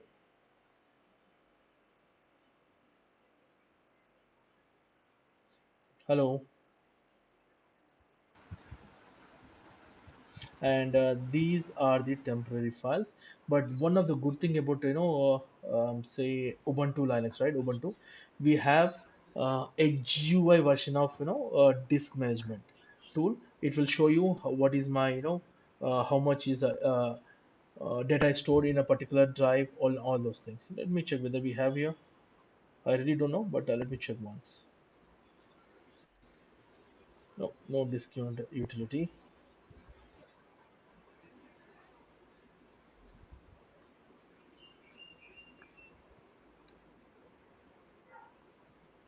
Notice. So again, this is how you can check your disk space and everything. We don't really use that because for us, once the engagement is done, anyhow we are going to restore the information using a snapshot. So again, you can use no man df. You will get different options. Just work on with the different options. This is a human readable format which I have given. And again, local blah blah blah. I know total print type. Let's try t control z df hyphen t. Okay. Again, it give a different for us, different information. So probably I'm thinking it has included the the raw version and the human readable version. So the raw version is 146. It says availability space, and just work with the different option, guys. We don't really use this df function. Okay. Now search. So pwd. So present working directory. I'm in eagle ls. I got these kind of things, but I have created none.txt on desktop. Now let me find now where is that particular file. So find is one of the command we can use. Another command is locate. Locate we can use, and locate none.txt. So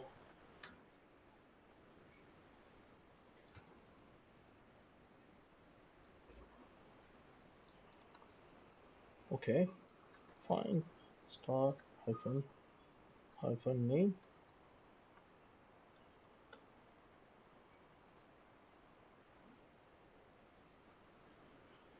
Okay, so you can use locate or find. Sometimes locate is not working. That's fine. With the find command, I figured out where my file file is. So when I give this dot, that means I'm giving the root path. So now I know what I want to see in slash where. Then you give find slash where slash log. Then you can so basically these are path and file name. So with this you can search any file. So I don't know the path, I have given dot. Okay, if I know the path, I'll give the path name. So search and locate, these are two things you can use. And in order to find a particular command, hey buddy, you know what, I'm unable to say. Well, sometimes what happens is you say ls, it won't work. Okay, probably there is a mismatch in the environment variable or some kind of thing. In order to find where is my ls, then you say which ls. It will give you, oh come on man, was it sudo? Yeah, sudo. So ls is a command which is in bin, for bin directory, a folder you can say. Now, as I told you, bin is for normal users. So again, if I want a command which is a super user command, so let's see, can you guys tell me one super user command? User add. Okay, it is in sbin. So again, you can use varies also. So these are for commands. So for commands we have two command sorry to search for commands we have two commands, which is varies and which. And for finding the files and directory we have find and locate. Locate should work. I really don't know why the locate is not working, man. Sudo hyphen I. So hello see it locate none.txt. So probably it's giving some error, but generally we'll see it locate hyphen h. Let's see. Null regression whole name. Okay, locate hyphen w. Again it is giving, so probably some kind of db refreshment or something like that. But locate and these two will work fine. So this is for finding. So we have completed the disk usage command, searching files and commands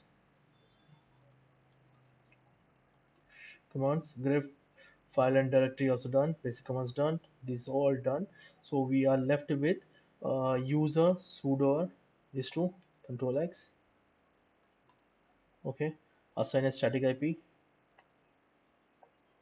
control x. Okay, cron jobs, control x. And package installation done, log analysis, I gave you a little bit of information. But when we deal with the engagement, nmap everything, I'll show you the log things. So these are all done for time being, so we are left with this. So let's do, guys, it's almost 2:30. I won't take more than 15 minutes. Let me complete a small topics here. Okay, Okay, sure. so now control L. So first one is cron tab, cron, cron. What exactly the cron will do, guys? Any idea? We can schedule something and later it will. Okay, now for scheduling we use cron command. So in Windows we call the scheduling as schedule, and in Linux we call them as cron tab hyphen e. Okay, root shell, cron control z.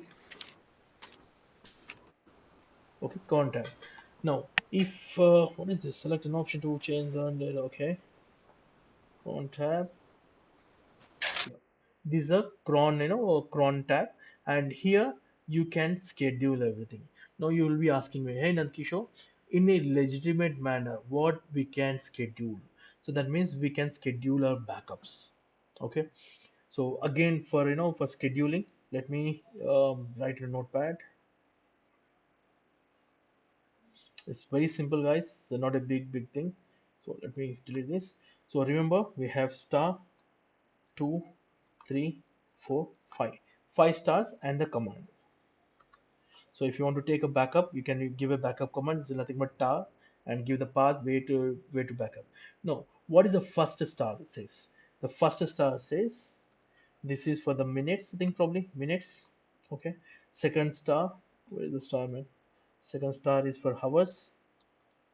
Hours. So hours is 0 to 23, which is 24 hours, and minutes is um, 0 to 60, right? 59 minutes. Okay. And the third star is, I think probably it's a day. I think day of the month.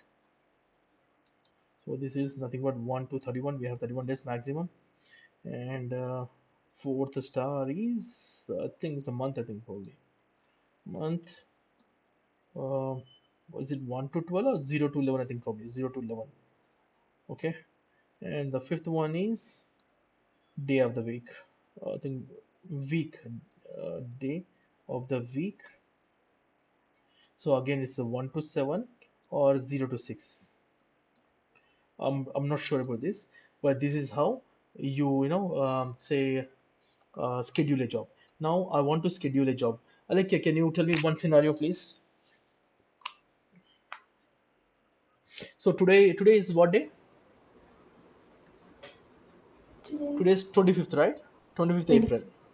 So I Yes. want to I want to do one particular job every month. Sorry, every month 25th, right? Then what I do is minute and hour. I'll just keep this, and for the month I'll say 25th of every month. Then again month, again I'll leave. Uh, come on, man. Let me use ChatGPT for this.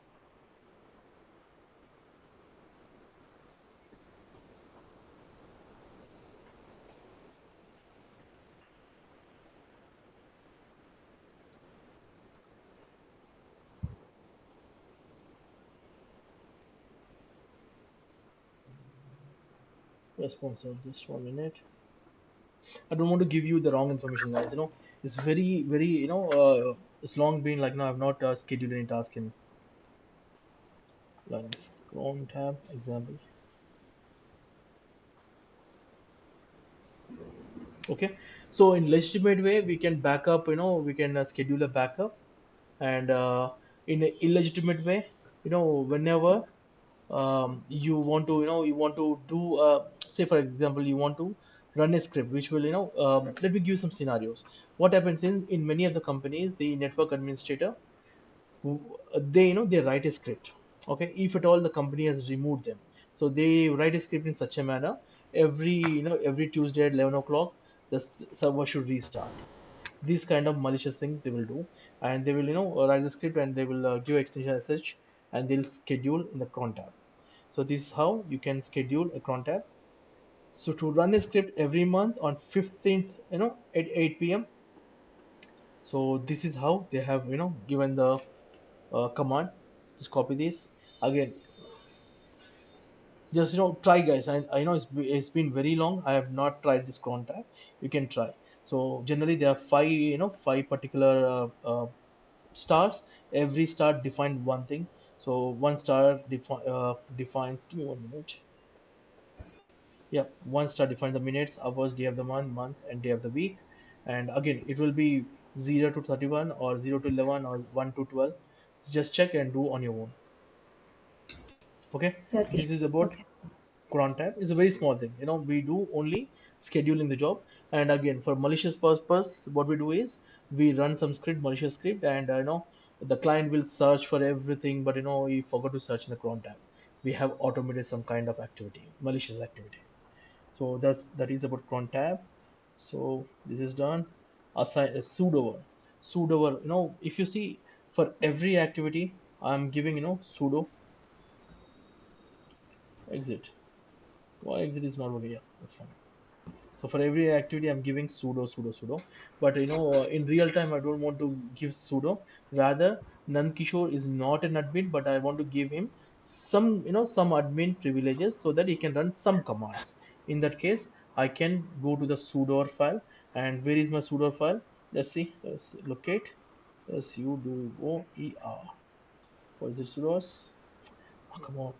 What is the other one? Find, right? Fine, Kishore. Find star. Okay, it's different locations.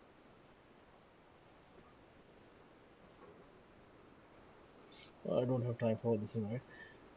cd sorry, nano slash etc slash sudo tab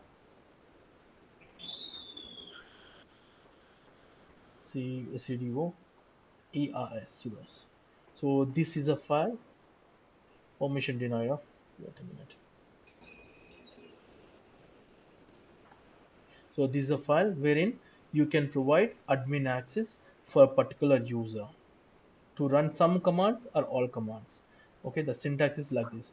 In order to give a user full access like a root, then go here, write the username. Here my username is eagle, or I can put Sai if I have one more user. Then same thing, all colon, sorry, equal to slash all colon all all. So now I can, without using sudo, I can use all the commands as a as a root. Yeah, GLA. No, then Kishore, you know what? I have 20 odd people. For everyone I want to give this kind of thing. Then create user, create a group, put everyone in the group, then group, give the group permissions. So always remember, for the group you have to give percentage and group name. Okay, the same format, al colon. So everyone will have root privileges to execute the commands. Condition is Nankishore, that is fine, Nankishore, but I want the group or the user to use only two commands. Only two more commands means, so I want to use, I want to ask them to use apt while installing, the software. Then bin slash, I think apt is sbin, right? Sbin slash apt. Okay, now the group will have only root commands to use apt command, apt search, apt install, apt remove, all those kind of things. Clear, guys? Clear, Kishore. Control o, control x, sorry, control o, enter, control x. Let me check how the change is done. Okay, but again, we don't touch the sudo file. So the scenario is, whenever a person hack a particular system, okay, he will have some permission. Now he want to elevate his permission. In that case, he'll go to this particular file and he'll do the entries. So the administrator will think, okay, only the root is having this kind of privileges, but until unless he check this file, other users will also having this kind of information. Again, you want to comment out? Give me 1 minute.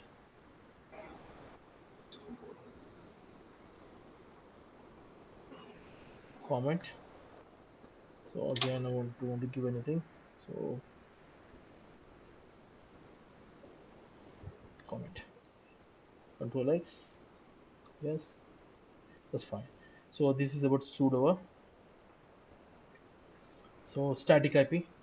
Again, guys, static IP. Two ways we can do. Click here, edit connections. You have your connection settings. See, if you have multiple adapters, go and select the adapter which is which you want to assign the IP. So here, change from DCSCP to manual. Okay, assign an IP. So what IP we want to assign? 192.168.1 dot. Tell me some number, guys. Let's assign 50. Okay. On it. Net mask 255 dot 255 dot 255 dot 0, and the gateway is my router IP 192.168.1.1. Okay, I'll save. That's fine. Again, I go here, sudo if config eth0 down up. So we got 51. Did we get 51 or 50? 51, Sure, right? 51. 51.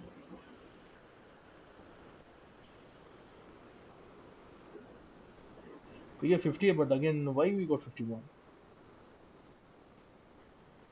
Let me turn off from here.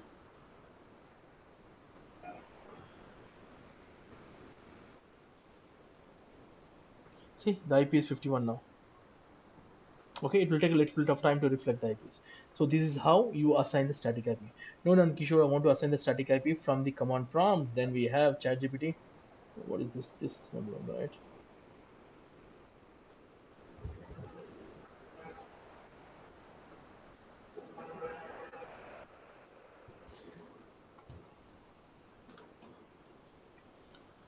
So ChatGPT will tell you which file. Okay.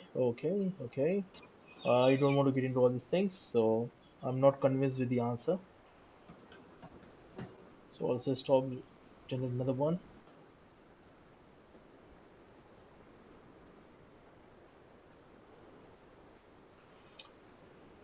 Okay, let it complete. Meanwhile, let's check the IP address.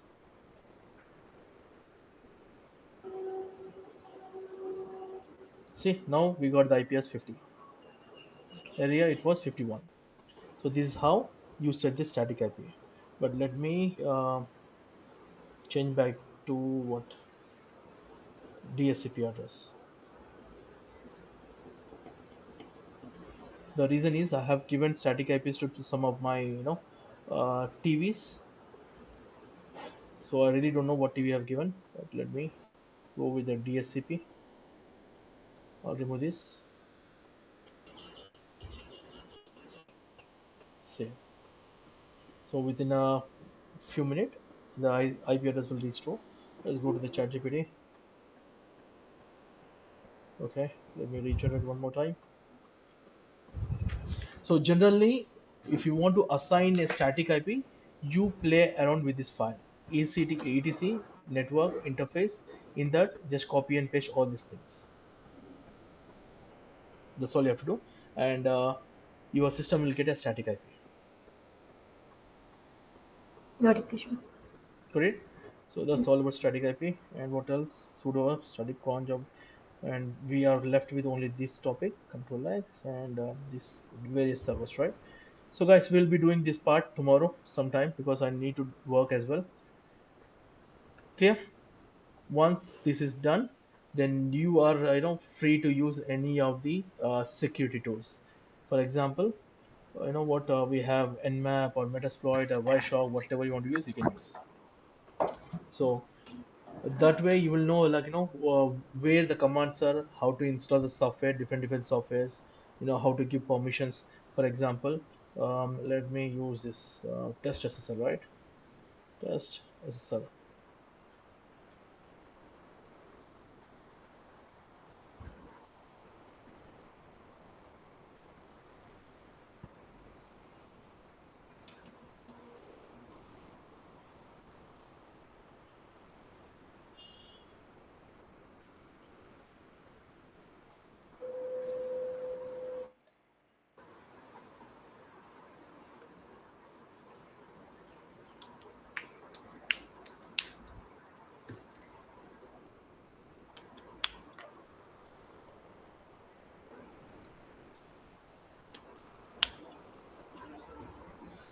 So basically, what I was trying to show you is just take one IP from SSL lab, which is having poor configuration of certificate.